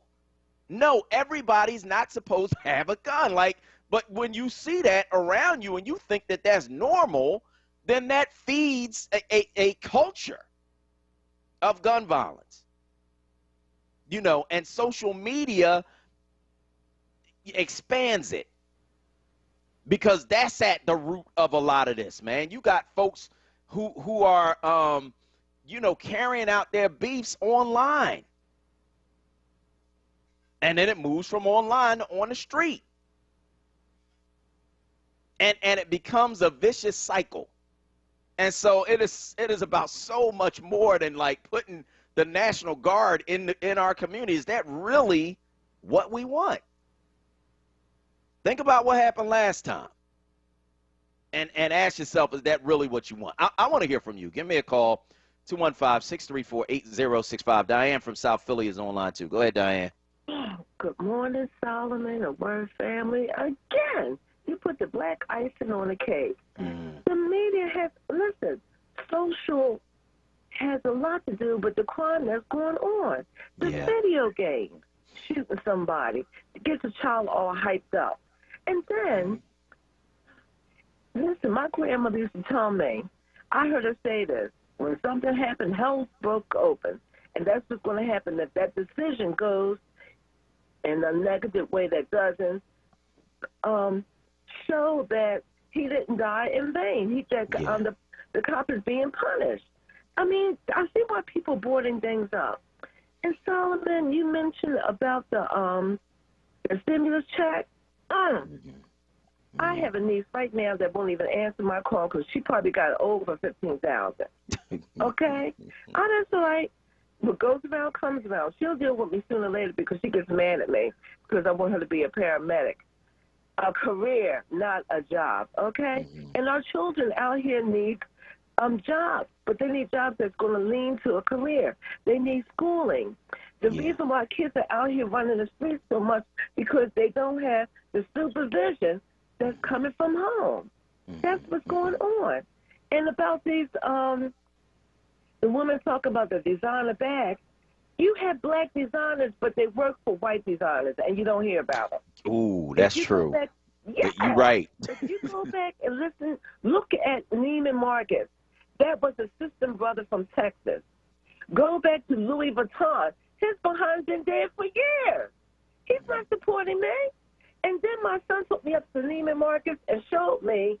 He said, Mom, this is why sometimes we ain't got money. He showed me sneakers that were $1,000 with red soles. Get a matching marker and put it on yourself. Oh, my God. Sugar Lady, she ain't worried about that because Sugar Lady's going to have, you know what we need to go back with? PSFS, banking on Monday. Remember that? Mm-hmm. You remember? That's how we save money. It comes from home. Everything we're dealing with right now, the streets, the crime, universal all over. We got to get love like Brother Jacob. Oh, my God, love him to death. We got to get love back in the home. And then stop picking on our police commissioner. Let that sister do what she got to do. Remember, she walked into this. She didn't ask for it. So she came with positive resorts trying to solve the problem, but we got to work along with her. Solomon, you're doing wonderful. Thank you. Sugar Lady said, hey, and stay blessed, all of this. All right. Thank you so much for your call this morning on WURD. Sharif from West Philly is on line 3. Go ahead, Sharif. Good morning, Solomon. Thanks for picking up my call. You're welcome. Number one, Joe Biden said, it's a national embarrassment for all the shootings that is going on in this country. And I would like to add, not only is it a national embarrassment, it is also an international embarrassment. Because you have countries that are other countries that are telling in their embassies, updating their embassies to be very careful when they come here or do vacation here, and also interact with police. So these are the things that you will see. The United States, people are being warned when they come here to be very careful. It's like we are living here in a game of chances. That today you can, enter into a mall and someone can come and shoot the area and probably die from it. And that's one of the things that we really need to dissect. What is the actual problem? And we know what the actual problem is. We just need to get guns out of people's hands that don't deserve to have guns. And for this shoving case, and this is the thing I don't understand. This man, the whole world saw this man being killed. Okay? This was a time when everybody, almost all countries was in lockdown. The whole world saw it. If this case goes the other way, or whatever way it goes, not only is it an embarrassment for this country, but it's also an embarrassment the United States has nothing else to tell another country about human rights. Nothing. Because here they cannot even protect their own fellow Americans that are being killed by police, and they don't even get justice. So you don't have nothing to bargain on, nothing to talk about when you go to another country or tell China, oh, by the way, you're violating human rights. They will come back right to you. Look what you guys are doing. The whole world sees it. Yeah. Thank you, Solomon, for getting my All right. Thank you for your call this morning on WURD Radio. Let's go to Zaire from South Philly on line 4. Go ahead, Zaire. All right. Good morning, Word audience. Good morning, Solomon. Good morning. I'd just like to make 3 comments. First of all, the first comment is about the case Chauvin, George Floyd. I believe he's going to get a hung jury, and it's going to go into a retrial. And then we as black people, we need to take responsibility. We don't have to act the way they're expecting us to act. We can act in a way where we know we can determine our situation, starting with our children first, because as just Diane said, it all starts in the home, bro, and that's where it's at, you know. And these young people, they want the world. They don't want to work for it. They think it's supposed to come easy. And we have to let them know that's not reality for us. We got to go work and make it happen and be committed to making it happen. And then number 3, the ones that are going the wrong way and you want to help them and you put resources in front of them like you do with Man Up, them young people that know they in that order has to want to change. Otherwise, the people that are committing themselves and working hard to bring them change, and then they decide, oh, I don't want that because that ain't cool. I mean, we're going to have what we have. But the fact is, the men ultimately play a big role in it, because I listen to you, how you say you take up time with your family, you love your family, you love your children, and that energy goes in them, and they give it back to the community. But when you're a man that's just the opposite, you resentful, you angry, you devalue yourself, you devalue your children, next thing you know, the children going to give that back to the community. That's a good point. I want to thank you so much for your call this morning on WURD Radio. We are going to go to break, and on the other side, we're going to continue to take your calls. Rita's next on WURD. I'm Solomon Jones. We'll be right back. At Bank of America, we believe in the power of collaboration to create jobs and fuel economic opportunity. That's why we're working with local organizations to help people get the skills they need and build a growing pipeline of talent. I'm Jim Diver, Bank of America Greater Philadelphia Market President. Our partnership with Philadelphia Youth Network is just one way we're taking action to help more members of our community. What would you like the power to do? Bank of America N.A. member FDIC, Equal Credit Opportunity Lender. Temple University, Philadelphia's public university, was founded on the principle that access to education is a right for everyone. As part of our commitment to inclusive excellence and equity in education, we have invested more than $1 million in anti-racism programming. Our goal is for everyone to feel empowered to be themselves, be open to new experiences, and be a part of solutions to societal challenges. We're proud to provide a supportive and welcoming environment for everyone in the Temple community. Want the latest in Word swag? Check out the shop tab on WordRadio.com. Hoodies, tees, and more in a variety of colors. The shop tab on WordRadio.com. Show the world that you're all about black. Talk Media. Word family. The Go to Know campaign for colon cancer is up and running. Go to WordRadio.com and click on the Go to Know banner for your free at-home screening test. It's that simple. Click Go to Know and get your test today. Now, a traffic update on Word Radio. Good morning. This report sponsored by Audible. Looking at 95 southbound, that's still a jam this morning. Cottman Avenue down through Bridge through Work. Again, Betsy Ross through Girard. Nearly one big delay there. Northbound looks pretty good. Westbound Vine, 95 to Broadigan Parkway through the Schuylkill Expressway. Delays eastbound side heavy off the Schuylkill through Broad. Schuylkill eastbound 202 to Gulf Mills. Jam Blue Route Boulevard rather through Spring Garden. Westbound Jam Fair to South. Delay City out to Belmont. Then Jam King of Prussia to 202. Right lane still getting by because of that ongoing work. Southbound Boulevard Route 1 near jamming from 9th Street down through Fox through construction. Give spring a whole new sound with Audible Plus. Listen all you want to thousands of select Audible originals, audiobooks, and podcasts, including exclusive series. Start a free 30-day Audible Plus trial when you sign up at audible.com. For more traffic information, log on to sigalert.com. Jim Bachman with your Philadelphia area traffic.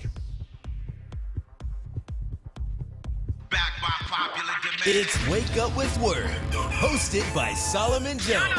Right now on Word Radio. 96.1 FM. And 900 AM WURD.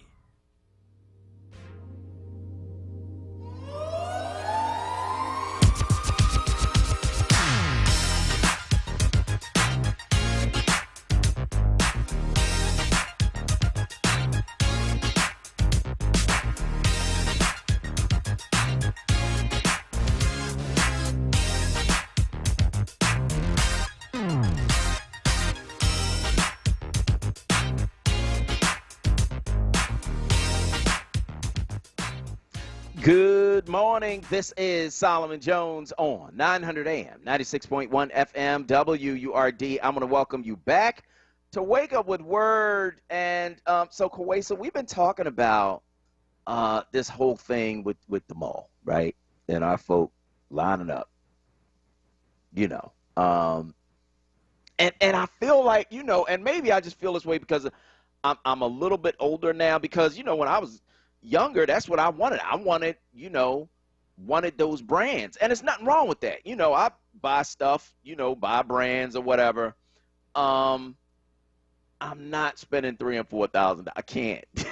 Like, but, you know, some of us do. And so, you know, when I think about the impact that, you know, millions upon millions of dollars in stimulus checks could have in our community, you know, I'm thinking we need to be strategic, but a lot of times, like, look, man, I've been in this house for a year. I ain't had nothing, and I'm going to go and splurge. I'm going to have a good time, and I'm going to spend it on this stuff. Have you thought about this issue? And if so, Kawesa, what do you think? I mean, for me, I kind of understand the fact that, you know, maybe to break up some of the monotony and the fatigue, you know, you want to do something for you, right? You want to be able to just take your little coins and do something nice for yourself. Yeah. But I think that the other piece for me is that, like, I've never really been into labels like that. So it's hard for me. It doesn't resonate too much for me in regards to wanting to, you know, get red bottoms or, you know, and I just Burberry. It doesn't, like, people say that to me and I'm like, huh, what, who? Like, I don't understand. Like, it took me a long time just to, like, know how to say, you know, Dolce & Gabbana. Like, I was like, oh, how do you say that, huh? Oh, you know, and you say, I don't know. I thought it was a nice. Like, I had no idea. Like, so I think that for me, you know, I would much rather spend it on something else, like something where if I am going to spend the money, it would be for a memory, like going on a vacation or doing something with family, as opposed to something that, you know, we're not even all out here in public yet, and I want to, you know, rock a bag that nobody's going to see. So that's kind of how I look at it. But I'm also about kind of creating, you know, generational wealth. Like, I don't want to be working when I'm, you know, 80 years old because I can't, you know, so I also think about that as well. So I'm kind of, you know, I understand why people want to spend the money, but there's other part of me from a practical standpoint is like, put it in something else, you know? Yeah. I just did something to me to see all the black people lined up like that. It did something to me. It just kind of, you know, it just kind of hit me in my gut a little bit, like, you know what I mean? If we get reparation, we going to give it right back.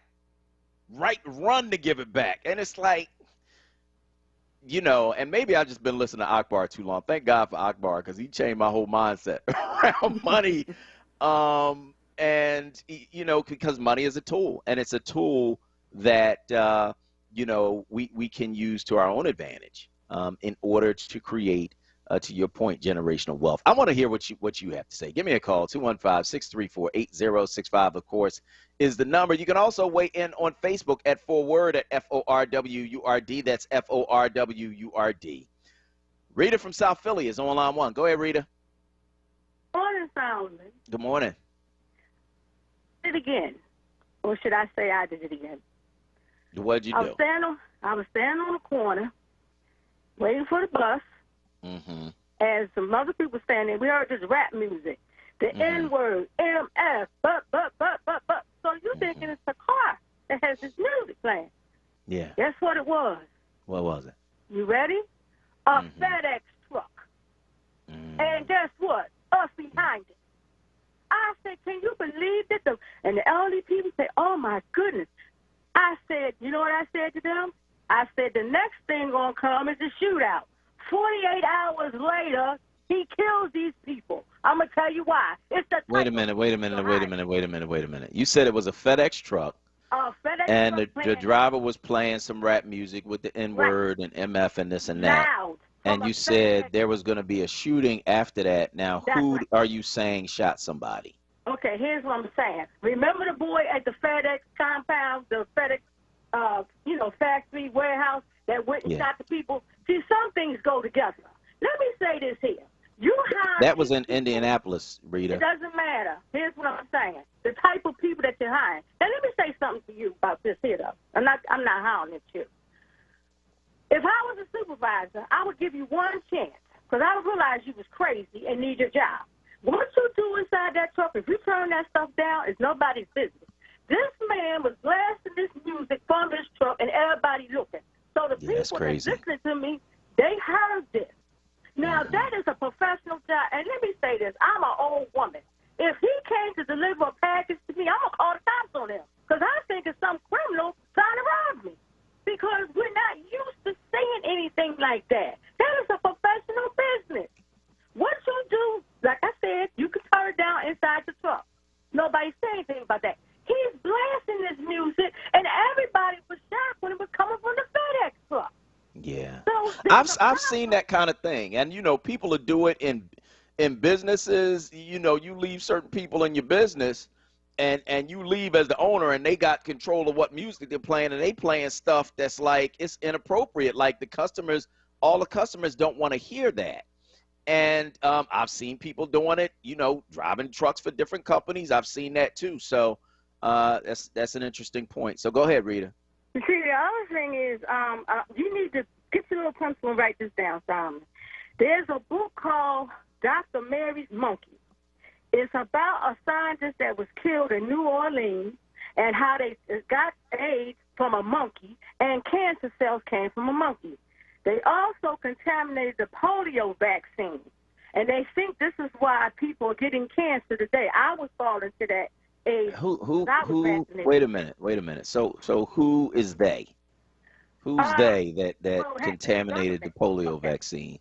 That cured one of the worst scourges ever in the history of mankind. Whatever they put inside it, because I'm only on page 125. What happened was, this was back in 1951. You thought AIDS was new. That came along in 1963, 64. By us not being scientists, we didn't know. But let me also caution you on one thing. When I took my GED exam, I scored 3 points underneath college level. That's why Episcopal School for Nursing was going to take me.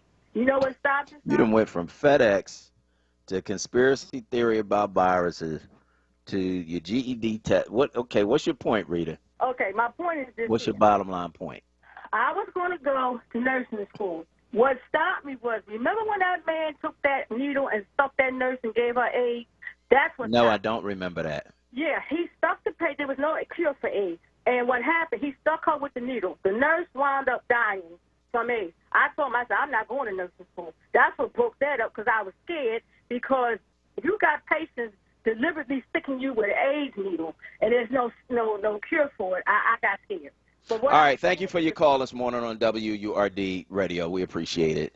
You all over the place. So the book I looked it up. It's a whole conspiracy theory thing. I can't. Let's go back to the phone lines. 215-634-8065. Anthony from Delaware is online too. Go ahead, Anthony. Good morning, Solomon. Good morning. I paid off my car with my stimulus. Mm-hmm. That was great for me, you know. For some reason, down here last summer, our mayor or governor created all these flagging jobs for these young people, men and girls and boys, right? Yeah. Men and women. And they were working. Some of these people never had a job.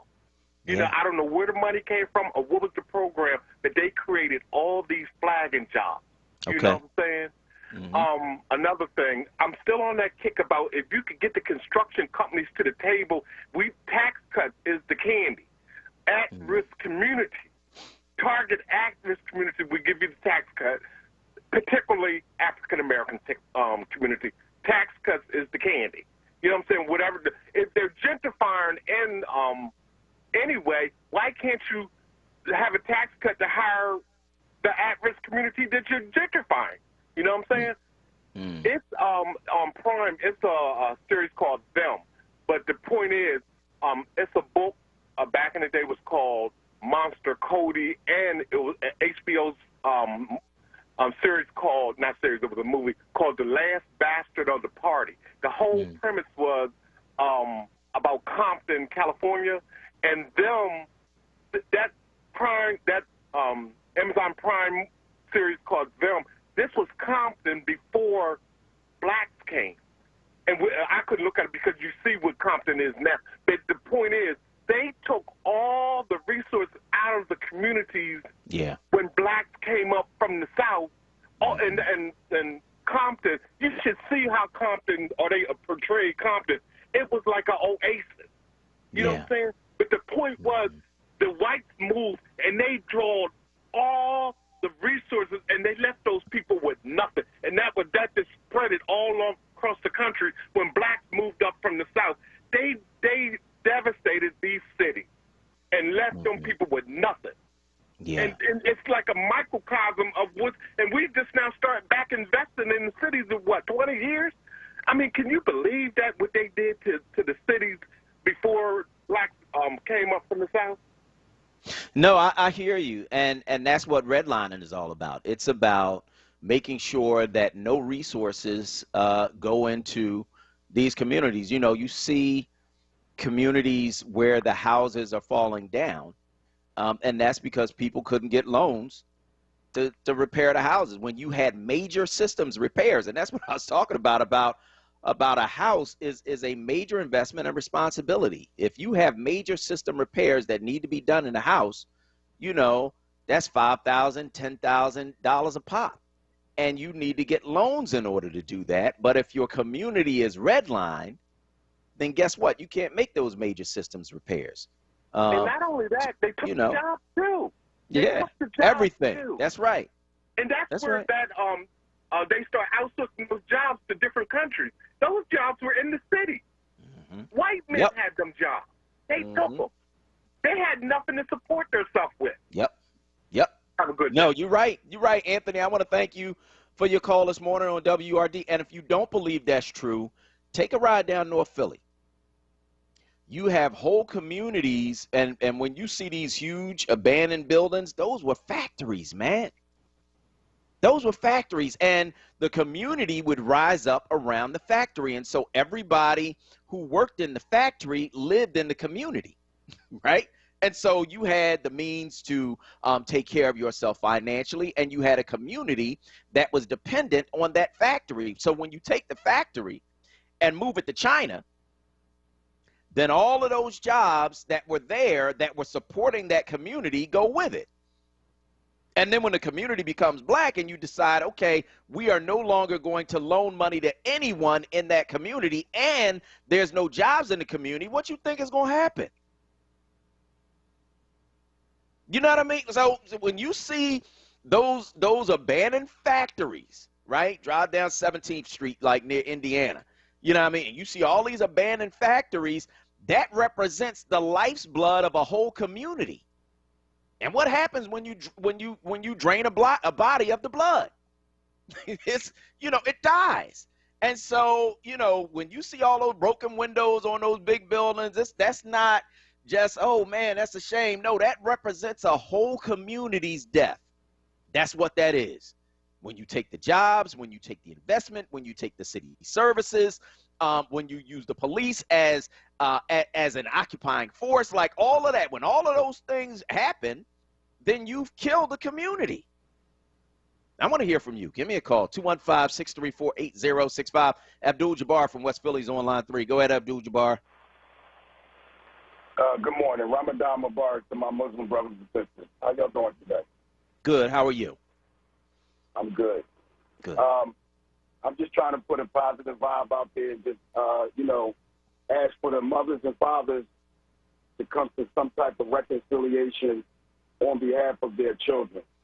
I would just like to see a movement where mothers and fathers can come together and forgive each other. I understand that there are men that are not taking care of their children. Some of the reason is trifling, and some of the reason is fear.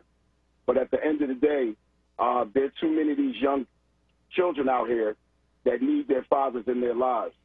So if there's any way, community leaders, religious, business, or whatever, can start that conversation where they are, please do so, because these children need their fathers in their lives. Y'all have a good day. Peace and blessings. All right, man. Thank you so much for your call this morning on WURD. Lynn from Darby's on line 4. Go ahead, Lynn. Good morning, Solomon, Kuwaita, and Word family. I'm just giggling because I be into the callers, and I forget what I got to say. But first of all, Brother Michael Kors and him having that young guy on Brother Sneed, I'm going to have to go back and listen because I missed it. But he introduced him a couple of weeks before, and I was very impressed. And he is like a lifeline to the young people, and I want to see Word help him get a podcast. You know, I don't know what that is, but my daughter has an assignment in school where she has to develop one. But, you know, maybe that could be a form of communication because he is very, very, very knowledgeable about our youth today. And I wanted to comment on buying things. I totally agree with Kuwaita. I just never... I don't know, having a lot of brothers and sisters, I just never had the thirst for getting designer bags. But to each his own. You know, my girlfriend got them. They're pretty and everything. But when I ride around in Delaware County, like Yadin and in South West Philly, like the Clark Park, they have like pop-up vendors like in Yadin, a lady, and I got a beautiful Barack Obama and Michelle and the family, a beautiful patent leather big bag, and then she sells designer bags. So I saw her on the corner this weekend, but you know, I want our people to try to patronize that more. And when I got the COVID and had to stay home, Word turned me on. Listening to your ads, you turned me on to Edible Delight, They Delivered, Premium Nutrition, and Solomon, They Deliver. I still use these eateries today. So when you know, I have time, I go out and I patronize the black businesses. The restaurant on 53rd in Baltimore, Booker's, yeah. So that's what I do with my money. So I want our people to just, you know, go to the pop-up vendors there in Clark Park, Malcolm X Park. You know, go to the black business. I guarantee you will find that stuff at a cheaper price. And our merchandise is so beautiful. And that new one you advertised on 38th and Lancaster, I'm going to check that out, too. So, Word family, check them out. All right. Thank you so much, Lynn. We appreciate your call this morning on WRD. We got to go to break. On the other side, we're going to continue to take your calls. Check out your Facebook comments, too. I'm Solomon Jones. We'll be right back. You probably heard it before, but one of the best ways to stay safe from COVID is by avoiding crowds. That's better. Also, when you're out in public, make sure you stay 6 feet away from strangers or people you don't live with. It's okay to say, "Can I have some space, please?" Well, it's going to be a beautiful sunny day today, and we can expect much. If you're gonna have a get-together with friends and family, have it outside. And remember to keep those 6 feet of social distance. And last but not least, wear a mask that covers your nose and mouth with no gaps. They slow the spread of COVID or new forms of the virus called variants. And make sure you get your vaccine when it's your turn. We're all out here trying our best, and it's making a difference. We just gotta keep it up. We can do this. To learn more about slowing the spread, visit cdc.gov/coronavirus. Brought to you by the U.S. Department of Health and Human Services. Between family dinners, bedtime stories, and study sessions, Pico knows that life never stops moving. So if your energy bills are adding up, Pico has programs available, like new payment options, flexible billing, and financial assistance to help you manage your bills and your budget for the essential energy you and your family need. Learn how Pico can help keep your life moving with payment arrangements. See if you qualify at pico.com/help. The Sweet Treat Hut is the highest rated juice bar in Philly, located on the corner of 50th and Thompson Streets, providing delicious, healthy vegan food, juices, and smoothies. Treat yourself to a cup of happiness. Call 215-877-1471. This is not a fad for us. We will not resume our regular programming when things die down. We're not black to help our bottom line or because it's politically correct. We're not joining a fight. This has been our fight, our message, our people. Black lives have always mattered here. We are undeniably, indefatigably, unapologetically, permanently Black Talk Media. WURD.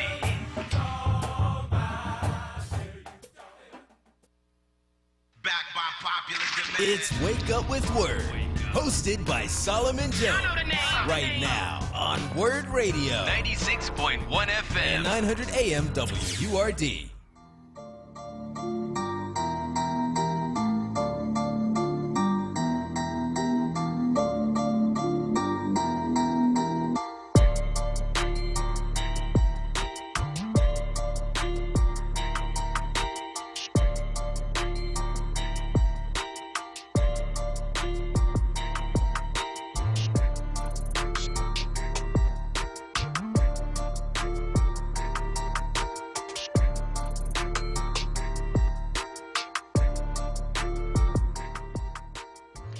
Good morning. This is Solomon Jones on 900 AM, 96.1 FM, WURD. I'm going to welcome you back to Wake Up with Word. We're talking about a number of things, including our top three stories, which are story number one. For nearly a year since Philadelphians first took to the streets to demand justice for the killing of George Floyd by Minneapolis police officer Derek Chauvin, protests have continued, and so have the police killings. Well, now the city is preparing for the outcome of the Derek Chauvin trial. They have requested 1,000 National Guard troops on the street. So that's story number one. Story number two is the mass shootings that are taking place across the country. The latest, of course, in Austin, Texas, 3 people killed, but also mass shootings in Indianapolis, mass shootings in Georgia, mass shootings in Kenosha, Wisconsin, and it continues to happen. The question is, what do we do? And that brings me to story number 3, my commentary for the day. Dr. Fauci, he's been in the news a lot over the past few days. First, because GOP bully Jim Jordan tried to play Fauci during a House committee hearing by pretending COVID restrictions were about personal liberty instead of the fact that half a million Americans have died. Maxine Waters, of course, told him to shut his mouth and respect the chair. But now Fauci's in the news again, not because of coronavirus, but because of the other public health crisis that's killing Americans in droves. It's not heart disease, diabetes, or cancer. No, the public health crisis Fauci's talking about now is gun violence. What do we do about it? And, of course, our folks weighing in on Facebook at onWURD on all of these questions at FORWRD. That's FORWRD. And, you know, I want to know what you guys think, because the other thing that happened for me this weekend, I went to the mall, saw our folks lined up, man, running to give back that stimulus money. to the man, right? At the Louis Vuitton store, the Gucci store, y'all lined up. And, you know, nothing wrong with wanting nice things, man, but I don't know. I just wonder if we could make better use of that money. So I want to know what you think. Give me a call. 215-634-8065 is the number. That's 215-634-8065. That's the number. And, you know, of course, I mean, I got my brands I like too. I do. You know what I mean? I think you can see that, right? So, but I'm just, I don't know, man, like thousands of dollars. I don't know about that. I want to know what you guys think, though. Give me a call, 215-634-8065. That is 215-634-8065. That's the number you can call to get in on the conversation right here at WURD Radio. Of course, you can also weigh in on Facebook at onWURD. That's FORWRD, FORWURD, and let us know where you are in these various things we're talking about this morning. Kuwaisa, what are they saying this morning on Facebook? So we have a few comments here. Good morning to Doris Abdul Mateen, Odell Griffin, Miss Cheryl Brown. Thanks so much for checking us out this morning. And also Steph Michelle is saying good morning to us also. Gail Robinson is saying, and I might have missed, she might be responding to someone else, but saying you don't know if it was a gift or not. He's not saying don't buy, but buy from Black-owned businesses first. And he acknowledged that at the top, I guess is what's being said here. And then also Malcolm White says, great point, Solomon, about the old bygone factories like Bond Bread, Bud, Botany, 500, Briars, etc. Whenever I ride the regional rail, the Chestnut Hill west to Center City will take you past some of those old factories. I think about what it must have been like when those were booming. And then also we have here Deborah Dorn Carter. Thanks for checking us out. And we have Gail Robinson saying again, when he was younger, he did the same, but changes have changed a lot of things in minds. Please listen and understand. I'm guessing there might have been some back and forth about, you know, brands before I was able to see kind of what was going on here. So that might be why there's some of the back and forth. I know a few folks have said they liked your shirt today. And then I think I saw a couple other folks who were like, oh, but that's a brand. So that's a brand. You know, so, that's a brand, but guess what? It don't cost thousands of dollars. Yeah, no, it doesn't. My brother gets polo shirts for a really decent price. You know, when you can find some of those deals, man, you can get you some decent polo shirts and not, you know, spend an arm and a leg. Kathleen West, good morning to you. Phyllis Williams, good morning to you. Also, Flo HB and Casa Who, Jerry Owen. There's so many people just checking us out this morning. Angela Bryant, Saporna Nebhard, and we also have Marie Stepney and Beverly Horn is checking us out also, and Cedric Milliner, thanks for checking us out, and Kimberly Ferris. I know a couple people weighed in on YouTube, so I did want to make sure that I grabbed you all as well. I didn't forget about you, I promise. Joanne Kemp, Chauvin's going to have to be their sacrificial lamb this time at least. And then also Dre Terry is saying good morning to us. And then Nikki O'Tim, I'm like Tiffany Haddish. If you're carrying a designer bag, you should have that amount in cash in your wallet. Handbags don't bring you dividends or compound interest. I don't want to walk around with that much money in my wallet. But I hear what you're saying. I hear what you're saying, though. I get it. I get it. Thank you for sharing that. And then also we have Jameel Edwards saying Dave Chappelle did a skit on his show where we got reparations. You have to see it if you have the DVDs or try YouTube. Kentucky Fried Chicken and Cadillac stock prices hitting all-time high. Laughing my butt off. And so that's another comment. And also good morning to Gary Thomas as well for checking us out. And then also I think I saw someone else, but I might have missed them. But yeah, those are our comments, and just keep them coming. I'll read them when I get them, okay? All right. So we want to hear from you. Give me a call, 215-634-8065. That is 215-634-8065. That's the number that you can call to get in on the conversation right here at WURD Radio. Let us know where you are in these various things we're talking about on this morning show. I don't know. I just think, like, seeing it for myself, seeing the line, it did something to me. I'm like, man, oh man. You know, and I know how much that stuff costs because I bought it. So, you know, I mean, we go through our stages, right? And I get it. but maybe I just been, I've been listening to Akbar for years, and my mindset around money is just completely different, man. I'm looking for something to invest it in that's going to actually give me a return, right?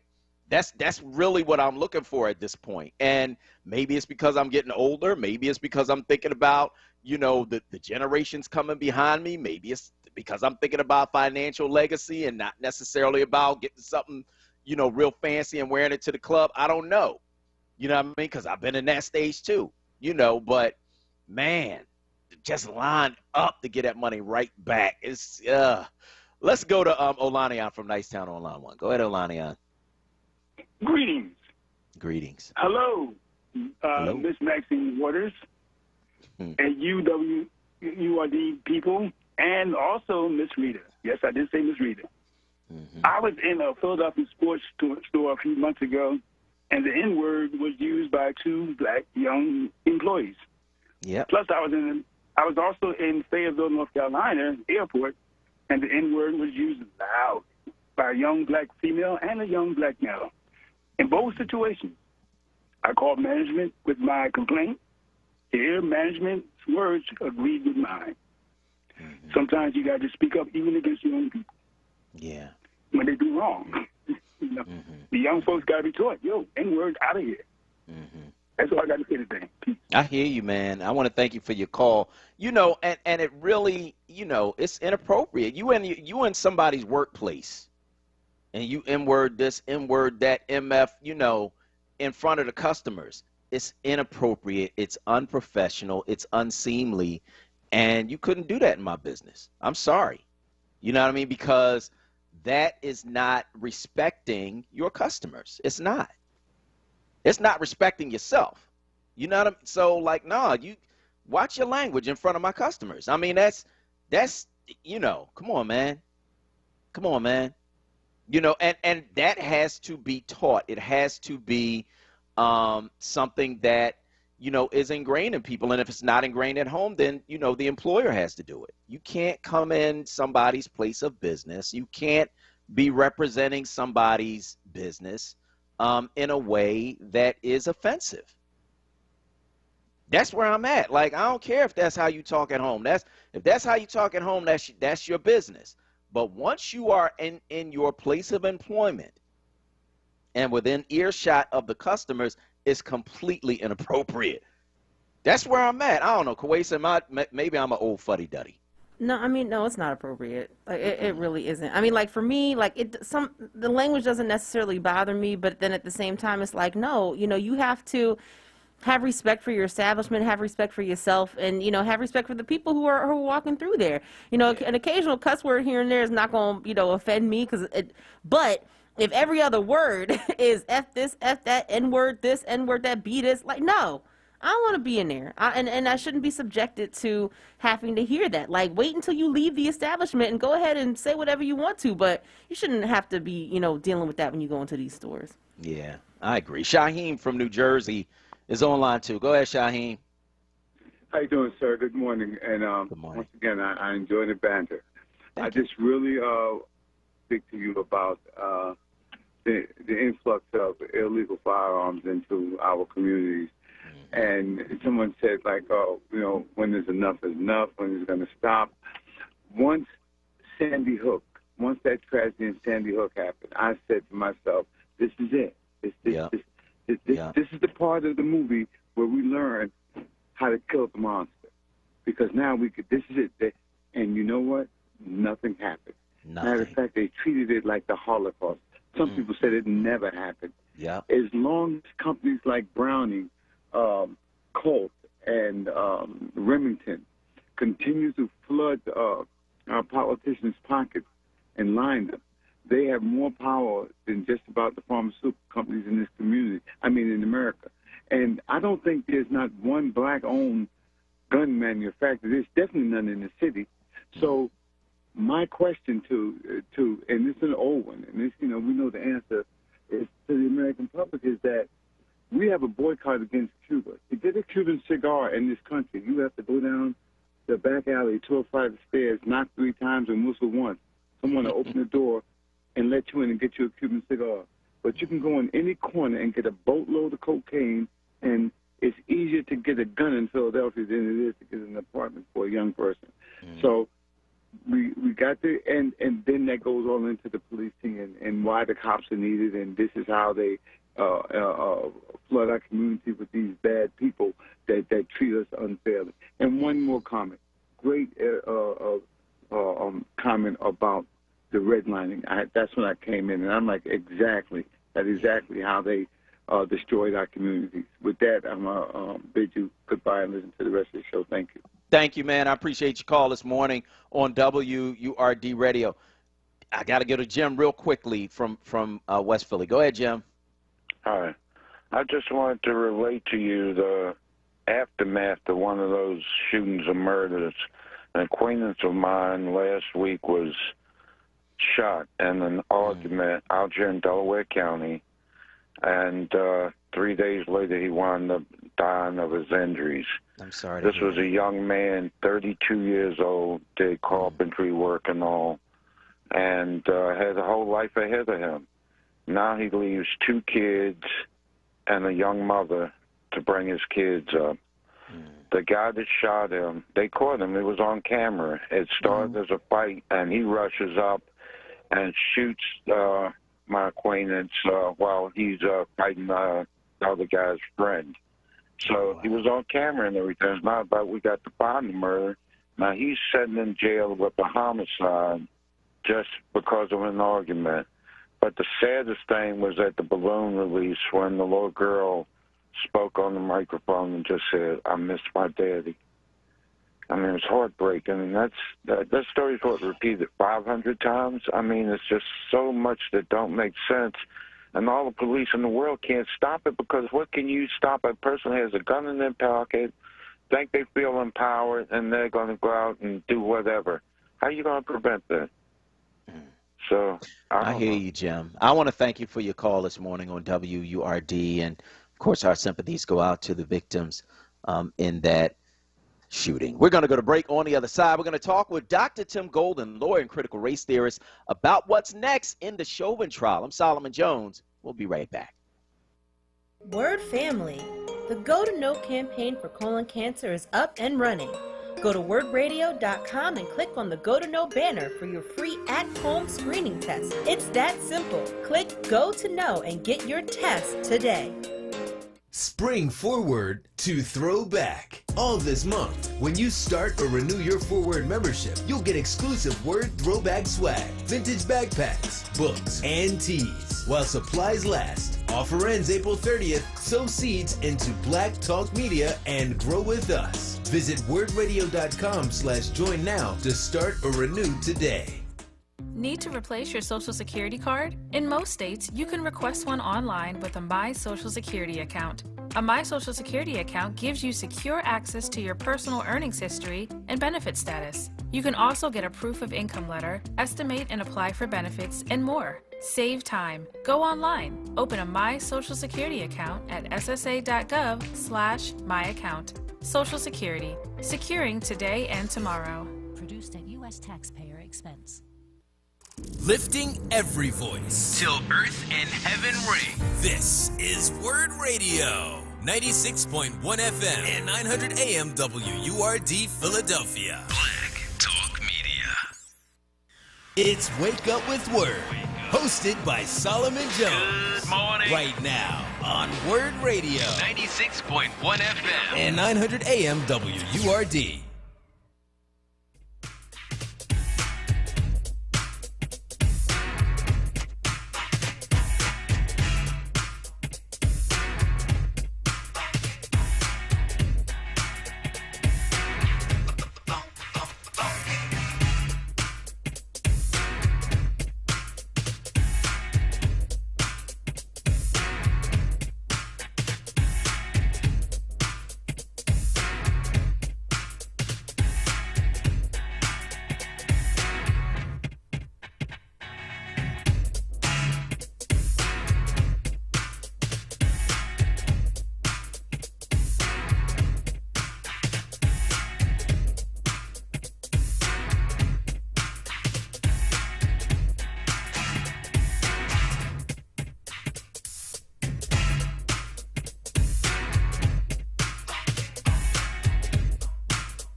Dr. Tim Golden. Brilliant? If something is wrong when things go right for black people, then that suggests that everything goes right when things go wrong for black people. Hard-hitting. White nationalist domestic terrorism says black people have no business being equal participants in American democracy. Real. When you embrace your problem, you're inclined to remain vigilant against it. Lawyer and critical race theorist Dr. Tim Golden. Right now on Wake Up with WURD. Good morning. This is Solomon Jones on 900 AM, 96.1 FM, WURD, and I want to welcome you back to Wake Up with WURD. Joining us now is Dr. Tim Golden. He's professor of philosophy, legal studies program coordinator, and founder of the Donald Blake Center for the Study of Race, Ethnicity, and Culture at Walla Walla University for 20 years.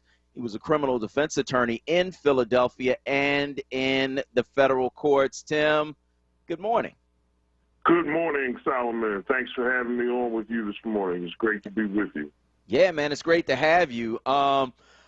And we got to talk about this Derek Chauvin trial because, of course, as you know, the defense has rested in that trial, and Chauvin himself took the Fifth Amendment in refusing to testify to avoid incriminating himself. Closing arguments start today. What should we expect to hear from both sides? And in your legal opinion, what should be the outcome? Well, what we can expect to hear from both sides starting today in closing arguments are their respective narratives about how they believe the case should turn out.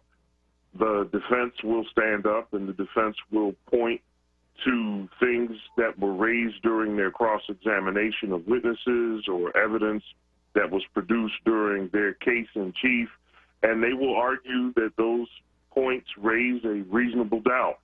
And they'll argue to the jury that that reasonable doubt about what caused George Floyd's death, whether it was actually Derek Chauvin's knee on his neck or some sort of heart condition or his drug use or whatever it was, that the real cause was something other than Derek Chauvin's knee on his neck. And that's what we can expect to hear from the defense. We'll hear a lot about George Floyd's physical infirmities, his heart condition. We'll hear a lot about his drug use.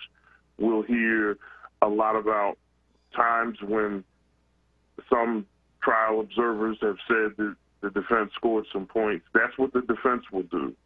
From the prosecution, we're going to hear what I think has been the same consistent narrative throughout, which is this idea that no matter how you cut it, no matter how you look at it, George Floyd is dead because of what Derek Chauvin did. And he's dead because Derek Chauvin's knee was on George Floyd's neck for 9 minutes and 29 seconds. And so those are the arguments. That's what we can expect today. After the closing arguments, the judge will give the jury instructions on the law and then send them out to deliberate. The outcome in this case, Solomon, in my experience, over the many years that I've practiced law in and around Philadelphia, what I would have to say is that I would be shocked if this is an acquittal of all charges, on all charges. I think Derek Chauvin will be convicted of something, and that's not just because of the tremendous moral pressure on the legal system coming from the outside, but I think it's just because of the inescapable fact that no matter what you argue as the defense, you can't get around the video evidence in this case. The video evidence in this case tells a story that corroborates the story of witnesses who have said what happened. And I think that what should happen based on this evidence is that Derek Chauvin will be convicted of some charge of criminal homicide, whatever that charge is. So I think that's what we can expect, and I think that's what ought to happen. Okay. Now, he's facing several charges in this case. And from what I understand, the maximum for the most serious charge is like 40 years, right? He had a 10-year deal on the table, and it was with the Justice Department. The Justice Department withdrew the deal, and so now he is on trial. What kind of penalties could he face? Well, I think the penalties he'll be facing, no matter what charge of criminal homicide he stands convicted on, are going to be fairly lengthy periods of incarceration. This is at a sentencing, the judge is going to be hard pressed to impose a sentence that's not a sentence of incarceration. So I think that what time period of incarceration that is under Minnesota law is going to depend on what charge he's convicted of. As you mentioned, he may have the most serious charge, which I think is second-degree murder under Minnesota law. That will yield him 40 years, and if it's a charge of manslaughter or one of the lesser charges of criminal homicide, it could be anywhere in that range between 10 and 40 years. But I think it's almost nothing is guaranteed, and I don't like to say anything's guaranteed in law, especially when it comes to trials. But I think there's a strong likelihood that if he is convicted, that whatever sentence he gets will be a sentence of fairly lengthy period of incarceration. Mm-hmm. Mm-hmm. So, that's from a legal standpoint, and we've seen the arguments, and I think you're right. I mean, that video, no matter how you slice it, you had your knee on his neck for 9.5 minutes. Now, he pleaded the fifth, and the judge, of course, is going to give them some instructions around that. Explain to us how that works. Well, Solomon, that's a standard procedure in every criminal case. The Fifth Amendment of the Constitution says that no one can be compelled to testify against himself or herself. So it's standard procedure in criminal cases to have a criminal defendant say, I'm not going to take the stand. There's nothing unusual about that. And when a criminal defendant does that, because you are waiving a constitutional right to testify if you want, right? So the Fifth Amendment says the state can't compel you to testify, but the Fifth Amendment does not prevent you from choosing to testify. And so because you have that choice, when you say that you're not going to testify, you are basically waiving your right to present evidence in your own defense, evidence that would come from you. And so whenever you waive an important constitutional right like that, the judge has to initiate a series of questions called a colloquy to make sure that you're making that decision without any threats of violence, that make sure that you're making that decision while you're in your right mind, you're not on drugs or alcohol or anything like that, and that you're not impaired in any way. So that's a standard thing. Now, it's interesting because the judge will often instruct the jury in cases where the defendant has chosen to remain silent, that the jury is not permitted to draw any adverse inference from your failure to do that, which is also standard. Sometimes, in some cases, defense lawyers will tell the judge not to give that instruction because they feel like it actually emphasizes the fact that the defendant didn't testify. So I think in this case, the judge said that he would give that instruction. I think the defense is going to, I think the defense actually wants that instruction in this case. So we'll see what happens. But that's the legal background behind him deciding to remain silent. It's really a standard procedure that happens in every criminal case. We're talking with Dr. Tim Golden, lawyer and critical race theorist, about what should we expect now in the Derek Chauvin trial, now that closing arguments are going to be made today. And so we talked about it from a legal standpoint. From a racial standpoint, Tim, we are at this point in this trial. People have been protesting about this, other police killings for years, but the George Floyd case had a particular resonance from a racial standpoint, what does this case mean? This is a real inflection point, Solomon, in American history. This is George Floyd last year was the proverbial shot heard around the world, so to speak. So all eyes in the world are on America in this situation. We can talk about the legal ins and outs and the legal arguments as we've been doing, but the reality is that law and morality are often two very different things. And the moral outrage over the killing of George Floyd is going to would swell to levels that I can't even imagine in the event George Floyd in the event Derek Chauvin were acquitted. So where we are racially has a lot to do with America's history and the history of policing. All of that sort of culminates in this trial. And this is it's going to be a real important moment for the history of criminal justice in America as it relates to black people as victims of police violence. I think this is by far the most important case of the 21st century to this point. 21 years into the 21st century, I think this case will say a lot about where we are in terms of race relations between police departments and members of the black community.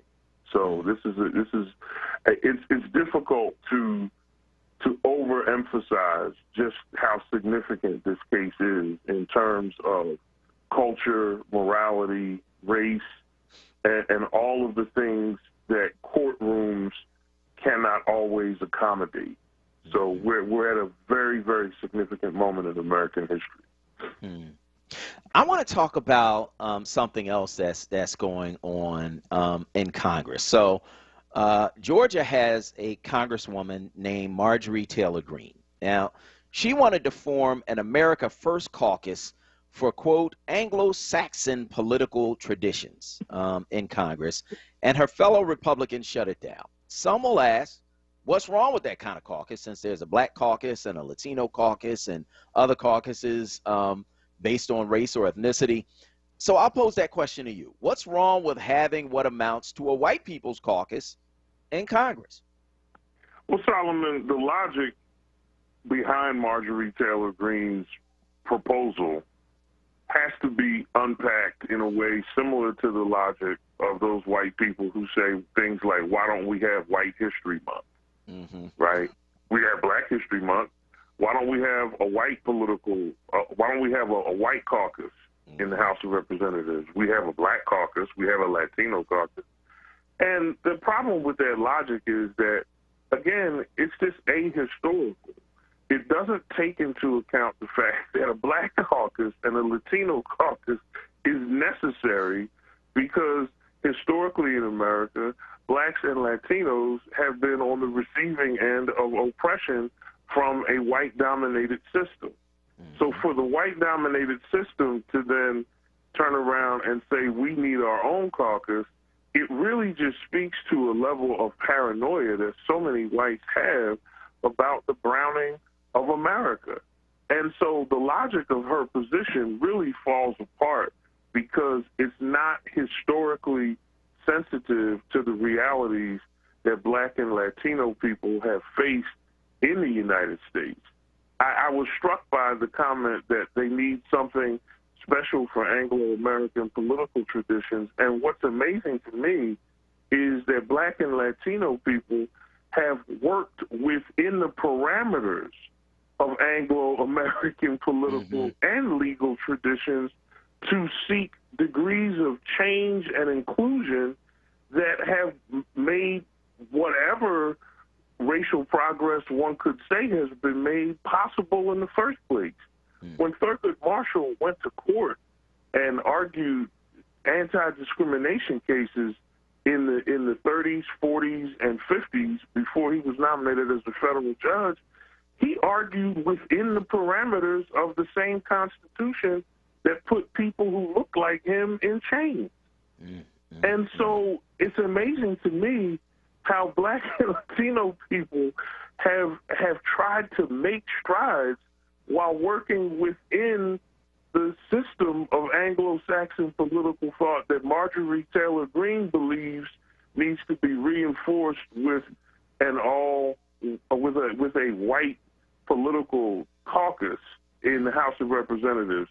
The logic is ahistorical and frankly, it's downright silly. Mm-hmm.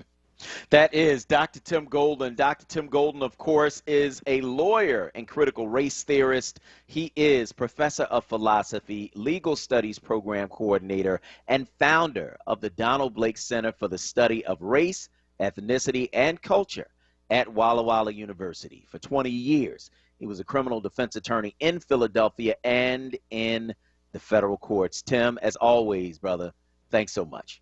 Thanks so much, Solomon. Take care. Bye-bye. All right, you too. You too. So I want to hear from you. We got a couple minutes. You can give us a call, 215-634-8065, or you can weigh in on Facebook at onWURD. That's FORWURD, FORWURD. Let us know where you are in these things we're talking about on this morning's show. Kawesa, what are they saying this morning on Facebook? So a couple more comments that we have here. On Facebook, of course, my volume is up. Let me turn that down. So we have Malcolm White saying good morning to us. So thanks so much for checking us out. Also, Valerie Jones, thanks for checking us out as well. Miss Cheryl says she says she has to go now because her daughter and her are getting their first vaccine today. And so she said that, she said my last shot and her first. Okay, great. So everyone be blessed, stay safe, and spread love. Sometimes all it takes is to say good morning. So definitely good morning to you, Ms. Cheryl, and everything will go perfectly fine today. So thanks so much for sharing that. Nikki Carter, good morning to you. Thanks for checking us out. And then also we have Raphael Suleiman and Diane Fassett checking us out also. Gary Butler Sr. says it will be years before they need an Anglo-Saxon caucus, not just yet. So that's another comment. And then also we have Veronica Smith was checking us out this morning, and also someone's trolling, so let me delete that.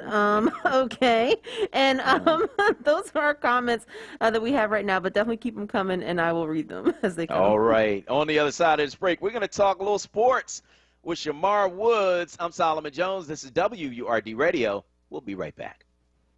Hello, this is Councilmember Isaiah Thomas urging you to vote for Judge John Padova on May 18th to keep this distinguished judge on the Court of Common Pleas. In addition to myself, he is also supported by State Senator Tony Williams, as well as State Senator Vincent Hughes, Representatives Joanne McClinton and Jordan Harris, as well as former Governor Ed Rendell and many others. Judge Padova is highly recommended by the Bar Association and endorsed by the Black clergy, as well as a lot of our local unions. For fairness, equity, and compassion, vote Judge Padova for all Philadelphians. This is Judge Padova, and I approve this message.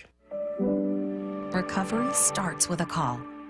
Pennsylvania's Substance Use Disorder Hotline is staffed by real people who are trained to help. They're here 24 hours a day, 7 days a week. They'll get you or your loved one into treatment regardless of your access to insurance. If you or someone you know is suffering from addiction, call 1-800-662-HELP. Recovery starts with a call. Paid for with Pennsylvania taxpayer dollars. Buying something from a dealer just sounds a bit, well, put it like this. My cousin Ray Ray got arrested for buying something from a dealer. So why would you want to buy your car from a dealer? Hi, everybody. This is Nick inviting you to buy your next car from Jerry over at Cardex. See, they're not dealers. They're like a car concierge service. They design a car around you. Almost any make. If it's not on the lot, they'll go out and get it for you. So use my car concierge, where I've already bought 4 cars. Cardex at 116 East Glenside Avenue in Glenside, Pennsylvania. Check them out online at cardexinc.com or call Cardex at 215-886-3230. We are people of resilience, so let's protect our lives with vaccines we can trust. We can do this. To learn more about COVID-19 vaccines, visit cdc.gov/coronavirus. Brought to you by the U.S. Department of Health and Human Services. You're waking up with Word, hosted by Solomon Jones. Good morning. Right now on Word Radio, 96.1 FM and 900 AM WURD.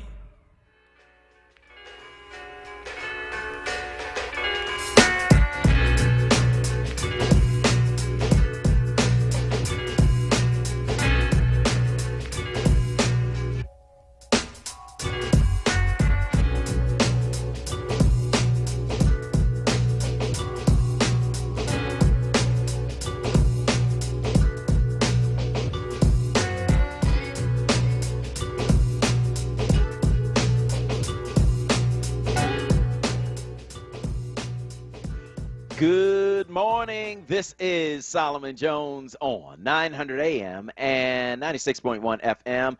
WURD. Shamar Woods joins us to talk sports this morning. Shamar, how you doing?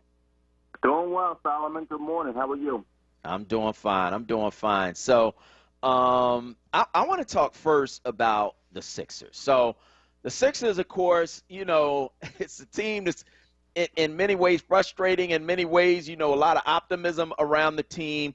But they are doing well this year, and they need to get over the hump. So they traded for this guy, George Hill, in the hope that he could help get them over the hump and into the playoffs. But he's been injured since that trade. Now he's been upgraded from out to questionable and could make his Sixers debut tonight. What does George Hill bring to the table? Well, it'll certainly be a highly anticipated debut tonight. Everybody's been looking forward to seeing George Hill on the court ever since the trade, right before the trade deadline. He's a veteran guard with legit playoff experience. He's been deep into the playoffs with the Pacers, and he was also on that 2018 Cavs team that got swept by the Warriors. And we've been saying all season long that the Sixers need a perimeter player, someone who can help take the load off Ben Simmons, who's been playing this season as the team's facilitator. He's a solid shooter. He's a solid defender. And the Sixers can really put Hill in closing situations in the playoffs. I'm excited to see what he can bring to this team, but it's important to keep in mind that Hill had that surgery on the right thumb on February 2nd and hasn't played in the game since January 24th. So like Embiid, he will need some time to adjust and knock off the rust and learn a new system under Doc Rivers. But as you see, Embiid has just been crushing it on the court. No team has an answer for him. He's going to need an outlet when teams start to double and triple team him in the postseason. I think Hill can be that answer. So who goes off the court when Hill is on the court? That's my question. That's a great question. I think it's hard to tell. Tobias Harris has been out, so I think he's an option. There's just so many different options. That's a good question. I think Doc Rivers is going to shake it up, but I think as we go down closer to the playoffs, it's going to be a 7-man rotation.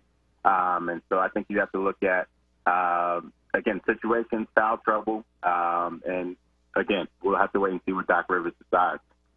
Okay, so Ben Simmons plays point guard, right? Right. George Hill plays point guard. Mm-hmm. So does Ben Simmons stay on the court? Because Ben Simmons we still in this thing where Ben Simmons won't shoot, jump shots. So I think you have to keep Simmons on the court. He's not shooting jump shots, but at the same time, he also brings a lot of other skills to the table, right? Where you're going to need a defender, a shutdown defender, and had KD played against the Nets this previous outing, Ben Simmons would have been on KD. So if you take Simmons off the court, then who's guarding KD in that situation? And I think that's the matchup everyone's looking for. The Brooklyn Nets come the Eastern Conference Finals. Yeah, Ben Simmons is going to have to be out there on the court. So in terms of, what happens with the Sixers with these better teams, they played the Clippers. They beat the Clippers. Some of their guys didn't play. They played the Nets. They beat the Nets. Some of their guys didn't play. What chances do you think the Sixers have against these upper echelon teams, these top teams, when they're at full strength? I think they have an excellent shot. I really think that they are the favorite, despite all the firepower that these other teams bring to the court. The Nets are going to be a tough out. There's no question about it, with Kyrie Irving, with James Harden, KD on the court all at the same time. But I think when it comes down to teams, I think the Sixers have been playing well all season long. They have the most chemistry. Joel Embiid, I think, is this year's MVP.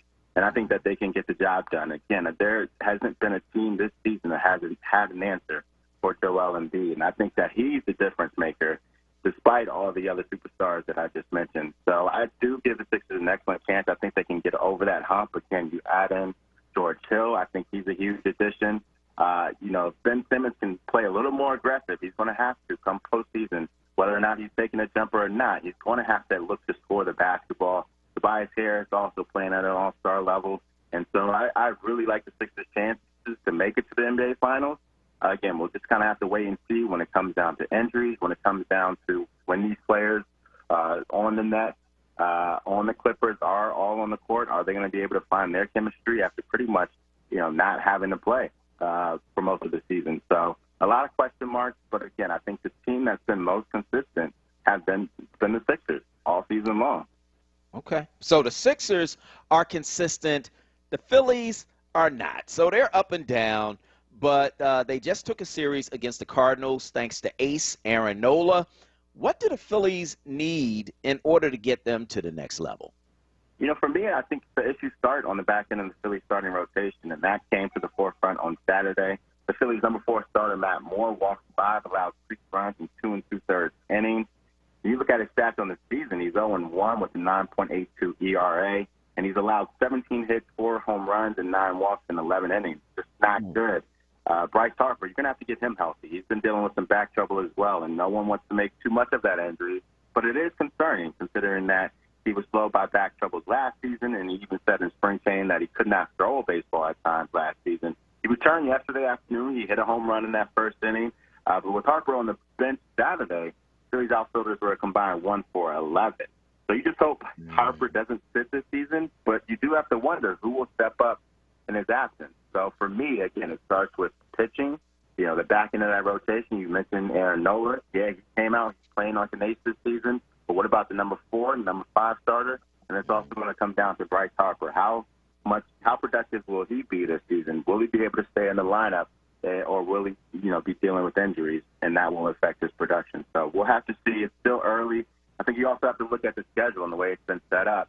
The Phillies opened with the Braves and the Mets, and they won 5 of 6 games, and then they turned right back around and they had to play those 2 teams again in such a short span. And things didn't go as well for them the second time around, and the Mets and Braves kind of knew what to expect and made some adjustments, and the Phillies took some losses. So it's going to be a long season, as we've been saying the past couple of weeks for the Phillies. And so there are going to be these periods during the schedule where there are going to be some up and down moments, but you have to look at, again, the pitching is going to be the most important, not only during the regular season, but come postseason time as well.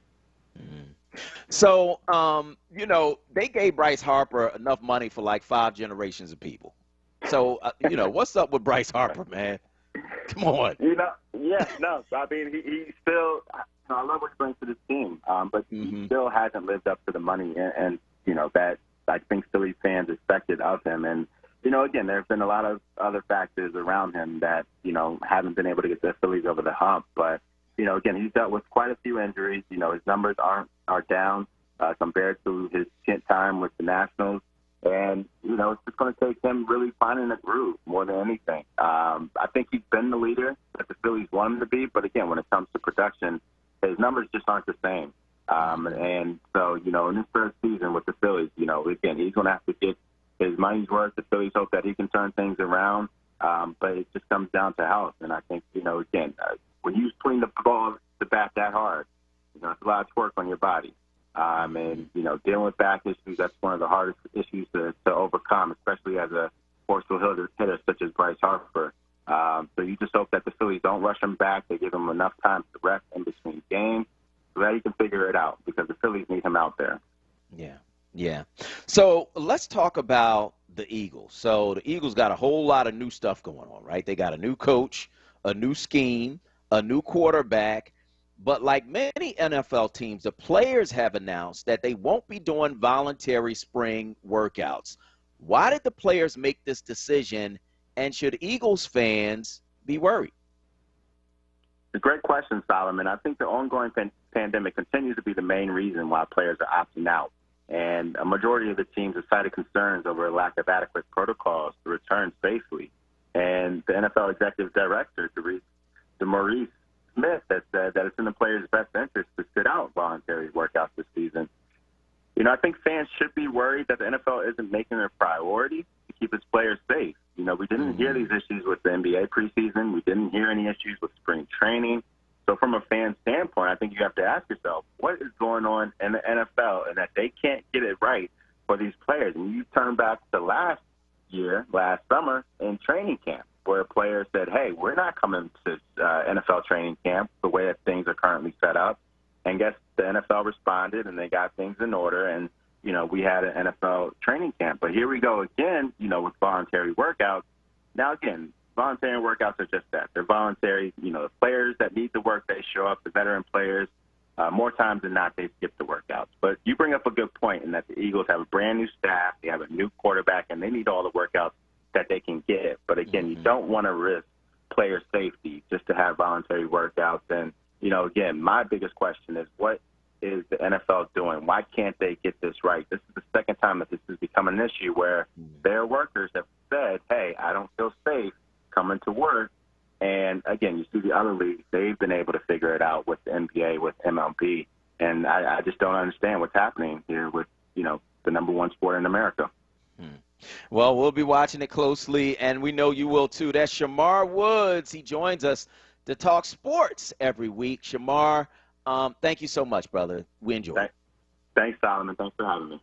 All right. All right. So we have a couple minutes. We're going to take your calls at 215-634-8065. That is 215-634-8065. That is the number that you can call to get in on the conversation right here at WURD Radio. Let us know where you are on these various things we're talking about on this morning show. 215-634-8065. That is 215-634-8065. That is the number you can call to get in. You can also hit us on Facebook at ForWord at FORWURD. That's FORWURD.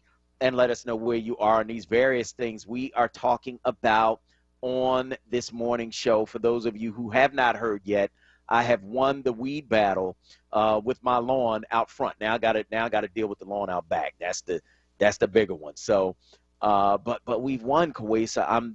I'm in disbelief. I feel like I should get some kind of, you know, something, some trophy, something, some chicken. I don't know, something. Oh Lord.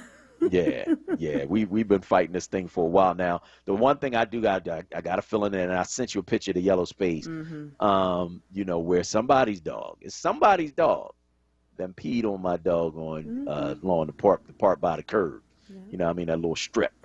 You know, and I'm offended. I am. I'm offended. Fido had a field day. I tell you. I'm going to come back. I'm going to pee again. You know what? This is a nice little spot right here. I'm going to do it again and again and again. You know, so I think I'm going to throw some side in that space. But man, oh man. I've won that battle, and this has been a years long thing, Kawesa, and you know that. You know what I mean? Yeah. First it was the birds, then it was the squirrels, then it was the heat, then it was me putting down stuff at the wrong time, and it just, you know. But this year, Kawesa, we got it right. Say it again. This year. This year, Lord.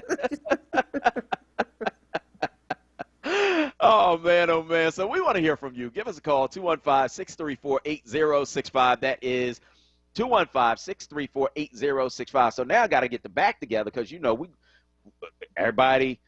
we got a lot of folks in the family that's vaccinated now, and so now we get ready to have a barbecue or something. Yeah. So I got to get that ready, you know, for when everybody come out. So, of course, Levita's back there. She farming with her flowers and stuff and growing tomatoes and some other stuff. I think she said some kind of broccolini.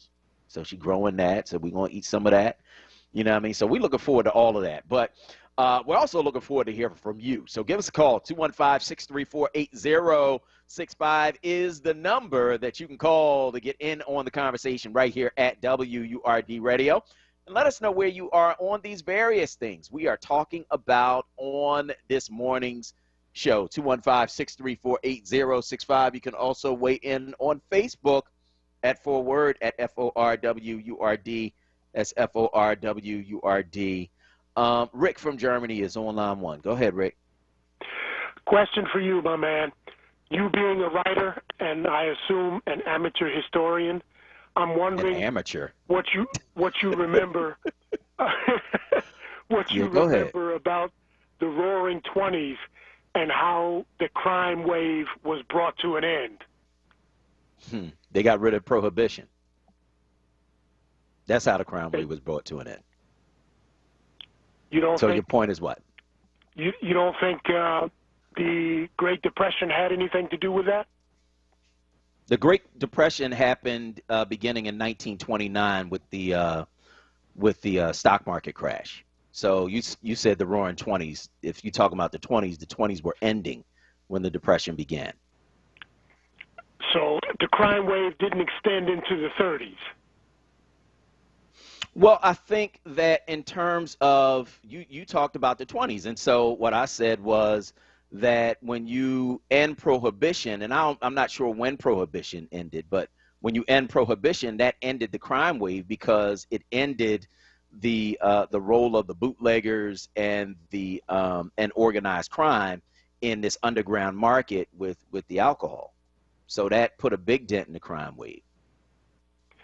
I suggest to you in closing that there were still a lot of white men who had come home from World War I and who had learned modern weapons. And that crime wave, I think, extended into the 30s. Okay, so what is your point? I'm trying to understand what your point is. I think it's going to be a while before Joe Biden comes up with a solution to this crime wave. Mm-hmm.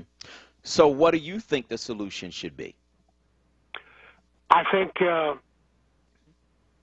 pouring money into the schools, pouring money into reestablishing public housing, and then bringing back the jobs, bringing back those factories.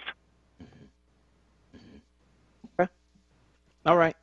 I want to thank you so much for your call this morning on WURD. So, prohibition ended in the early 30s in 1933. The stock market had crashed in 1929, and that, was something that, it hurt, of course, America in terms of the Great Depression. And the Great Depression kind of extended. But, I think jobs, absolutely an answer. I think when you look at what FDR did around the New Deal in creating jobs, and I think when you look at economics, it is connected absolutely to crime. So I agree with Rick on that point. I think that economics and crime are inextricably linked. You can't disconnect the two, and so you have to figure out how people can actually have not only make a living, but actually have hope to do better, right? And I think that's the key to making things better, for our people and for everyone in this country. We're going to go to break. On the other side, it is What's Trending. I'm Solomon Jones. We'll be right back. I'm Henry Louis Gates Jr. We are people of resilience. No matter what happens, we fight through the pain. We protect our traditions. We uphold our excellence. So let's protect our lives. With vaccines, we can trust. We can do this. To learn more about COVID-19 vaccines, visit cdc.gov/coronavirus. Brought to you by the U.S. Department of Health and Human Services. Soul Food Mills Restaurant is here and open for business, located at 4514 City Avenue in Philadelphia. To find the delicious menu, visit www.soulfoodmills.com. Open on Wednesdays through Saturdays, 12:30 until 9 p.m. and on Sundays, 12:30 to 8 p.m. Make a phone order for pickup today by calling 215-921-6462. Delivery is also available via Uber Eats, DoorDash, and Grubhub. The Black Words Book Club.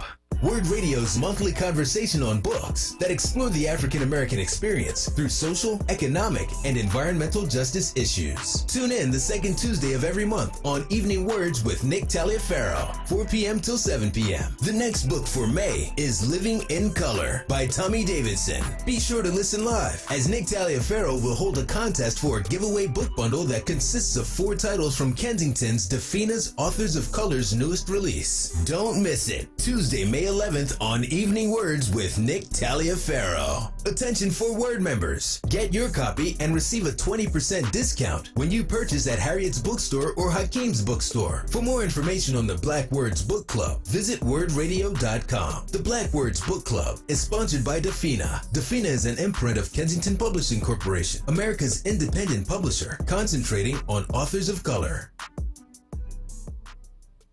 Livelihood, WURD Radio's new initiative, connecting Black Philadelphians with jobs, entrepreneurship resources, small business development information, and financial literacy tools. Tune in to WURD Radio for our weekly livelihood segments and every weekday show. For a full schedule, visit wordradio.com/livelihood. For more information on livelihood, visit wordworks.com. That's WURD, WORKS.com.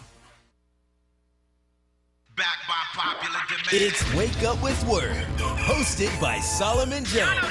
Right now on WURD Radio. 96.1 FM. And 900 AM WURD.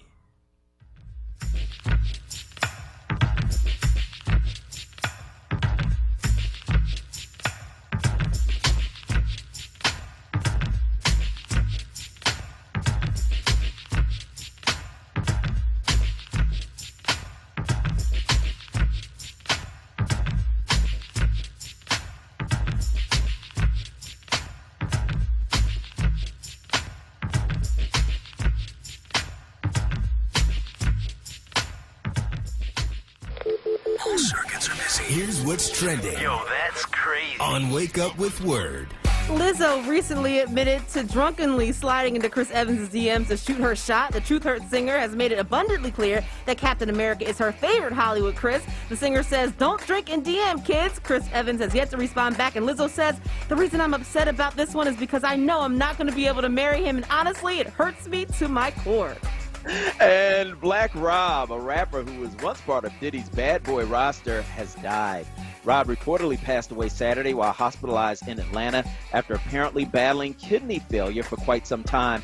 Rob was featured on Diddy's famous track, Bad Boy for Life, and broke through with his own hit in 2000, the critically acclaimed Whoa, which ended up making it on several music charts. And Janet Hubbard is finally coming back to television after an almost 30-year hiatus. The talented actress was affectionately known as the original Aunt Viv on the classic 90s sitcom The Fresh Prince of Bel-Air, is heading back to the small screen with a recurring role in TBS's hit comedy The Last OG, which stars Tracy Morgan and Tiffany Haddish and is produced by Jordan Peele. And that is what's trending. All right, so that's what's trending right here on WURD Radio, and yeah, I'm glad to see the real Aunt Viv back, because I'm team dark skin Aunt Viv. I gotta be honest. So yeah, I'm glad to see her back. Yeah, me too. Me too. You know, come on, man. And that's no shade to the other Aunt Viv. But, the other Aunt Viv. I'm just saying. I know it's messed up. I should not say it. I think her name is Daphne.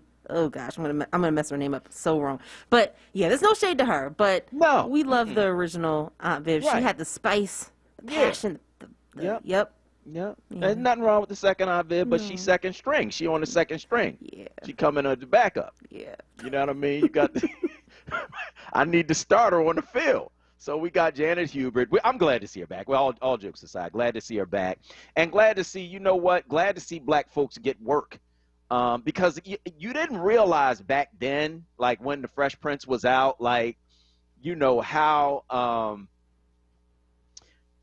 important it was to have that kind of representation. You kind of took it for granted, you know what I mean? That you had a show that was funny and that was positive and that wasn't about stereotypes or any of that. And now kind of looking back on it, man, it was a great show, a groundbreaking show, and a lot of black actors and actresses, including both Aunt Vivs, got the opportunity to work, man. So, you know, that is big. That is big, and it's important. And, you know, the older I get, the more I realize the impact of that. So happy for both of them. Of course, our sympathies to the family and friends of Black Rob, who passed away this weekend. Wasn't that, I think it was 51? Something like that. And so, you know, certainly our sympathies to his family. Now, Lizzo like Chris Evans, huh? Captain America. She's a woman after my own heart. I must admit. Okay. All right. Hey, I ain't mad at neither one of y'all, man. I want to hear from you. Give me a call, 215-634-8065. That is 215-634-8065. That is the number you can call to get in on the conversation right here at WURD Radio. Let's go to Mr. Smith from West Philly on line 3. Go ahead, Mr. Smith. Good morning. Good morning. Solomon, I call you the preacher who preaches the truth. 5 days a week. Thank and you. a couple of times in the pulpit. But I really called to thank you for hand delivering my sister and I, Miss Marie's membership. Oh, you're welcome. And I think it's good for you to do that. Now, another thing you came on the show, I got so many things I want to say because I'm a listener. I don't usually talk. But what I'm trying to say is that you opened the show about your lawn. Yeah. Well, every year you go through this, they always show this commercial about a meteorite hitting somebody's lawn. Oh, my goodness. Please don't let that happen. And the only thing they see is the beautiful lawn. You don't see the meteorite. I said, one day Solomon's going to get it right, and we're going to be watching his grass in the commercial. And now you got it going on, so I hope it comes out. I want to come up and take pictures of it, too. Well, thank you. So many things that's going on, and I have a lot to say, but I always have to come back to last week. You were explaining what your organization would give opportunities to the young kids. Yeah. And you broke it down, and I was half sleeping, I was half woke, and I said, wow, it's like I was dreaming, but I had tears in my eyes because it sounds so great. That the things that you put in place to get these kids together, and I just wanted to say thank you for the things that you do and the work that you're doing, and I will be listening, and I am a member, and I will try and get to see some of your men of PHL meetings. Thank you so much. I appreciate that, and thank you so much for your call. Please tell Miss Marie I said hello. We appreciate both of you. Thank you so much. So let's check out what people are saying this morning, of course, on Facebook. And that's at onWURD, FORWURD. That's FORWURD. That's where you can weigh in. And, to Mr. Smith's point, we are excited about the Listening to the Streets program. This is week 2, starting this evening, of the Listening to the Streets program. And we have learned and heard so much from these young men who we are dealing with. They range in age from 18 to 37 is actually our oldest young man. But, man,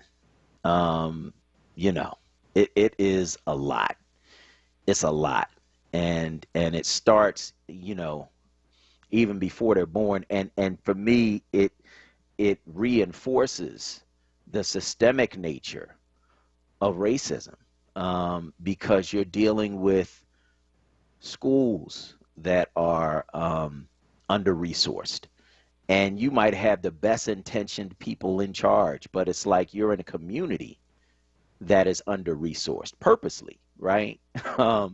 Redlined and abandoned, and you're dealing with parents who have suffered the consequences of living in communities that have been kind of cordoned off from the rest of society. You have, jobs that are not necessarily available, and you have a criminal justice system that is quite happy to pick up the slack because that's how they make their living. The failure is set up by everything else, and then the criminal justice system is there to make a living from the results. And it's a lot, man. It is a lot. And even when you have some well-intentioned people within those systems trying to make change, it's such an overwhelming thing that they're dealing with that they can't do it by themselves. And, I know people talk about, the cops. There's cops, man, trying to make a difference in that system. But it's so overwhelming, it's limited what the well-intentioned people can do. And that's in all of these systems, man. And in speaking to and especially listening to these young men, you begin to understand the picture, right, of everything that they are dealing with. And it's a lot, man. It's really a wonder that any of us are sane and doing well, but it speaks to the extraordinary nature of our folk, able to really overcome all of the barriers that have been put in place across the board. It's amazing, man, that you have people who come out not only whole, but people who come out and do extraordinary things. It speaks to our strength as a people. Kawesa, what are they saying this morning on Facebook? So we have a few more comments here. Tawanda Stallworth, good morning to you. She's saying, "Ha, he has done it again." She also says here, the shopping line imagery gives me chattel vibes, and also she's saying, "Take that joker to school, bro." So that's another comment that we have here. Then we also have Zen Motley for a spot treatment. Use a little lime on the spot, and then also Phyllis Williams says, "Tell me about it, Solomon. You should be glad." I'm sorry. He says, "Tell me about it, Solomon. You should be glad he just let out a pee." Talking about the dog. And yeah, then, how about that? Yeah. And then also, he also says, use the alfalfa pellets. Zen Motley says, use the alfalfa pellets as a top dressing.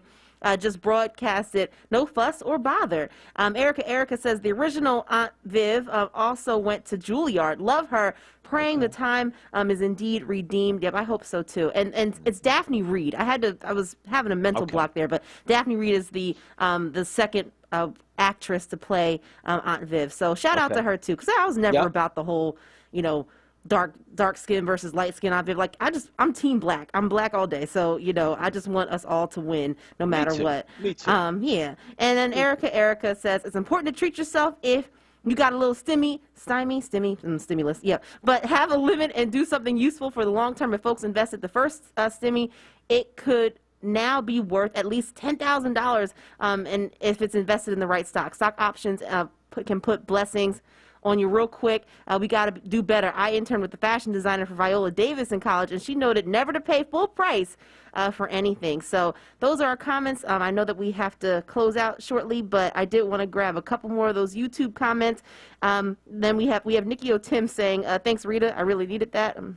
And Jamil Edwards says, I'm sorry, where are my manners? Good morning, everybody. Well, good morning right back to you. And Nikki O'Tim says, Solomon, not trying to be a Debbie Downer, but it's still early in the season for the weeds to attack. I've given up after 15 years. The weeds have won. I've mulched my yard. Just have a flower bed. No, this is what you got to do. This is what you got to do. I'm gonna give it to you, right? So you overseed in the fall. What happens in the spring is all about what you already did in the fall. So you overseed in the fall, and then in the spring, that's when you put down the weed and feed. And it's not necessarily a brand. It depends on what kind of weed and feed you get. I got the kind that kills like 6 different weeds. You put that down like early to mid-March. That's when you put that down. And then by the end of March, middle of April, those weeds should be gone. Now, you might need a spray to go behind the original weed and feed, but it's about what you do in the fall. What happens in the spring is all about what you do in the fall. We're going to talk about it, but first we got to go. So we're going to talk about it tomorrow. I want to thank everybody who tuned in on today's show. And of course, I want to thank our guests, lawyer and critical race theorist, Dr. Tim Golden, and sports commentator extraordinaire, Shamar Woods. And I want to thank each and every one of you. And now, for super producer Kawesa Mathis and everyone here at WURD Radio, I'm your host, Solomon Jones, saying stay tuned for Reality Check with Charles Ellison. And tune in tomorrow at 7 for more Wake Up with Word. Peace.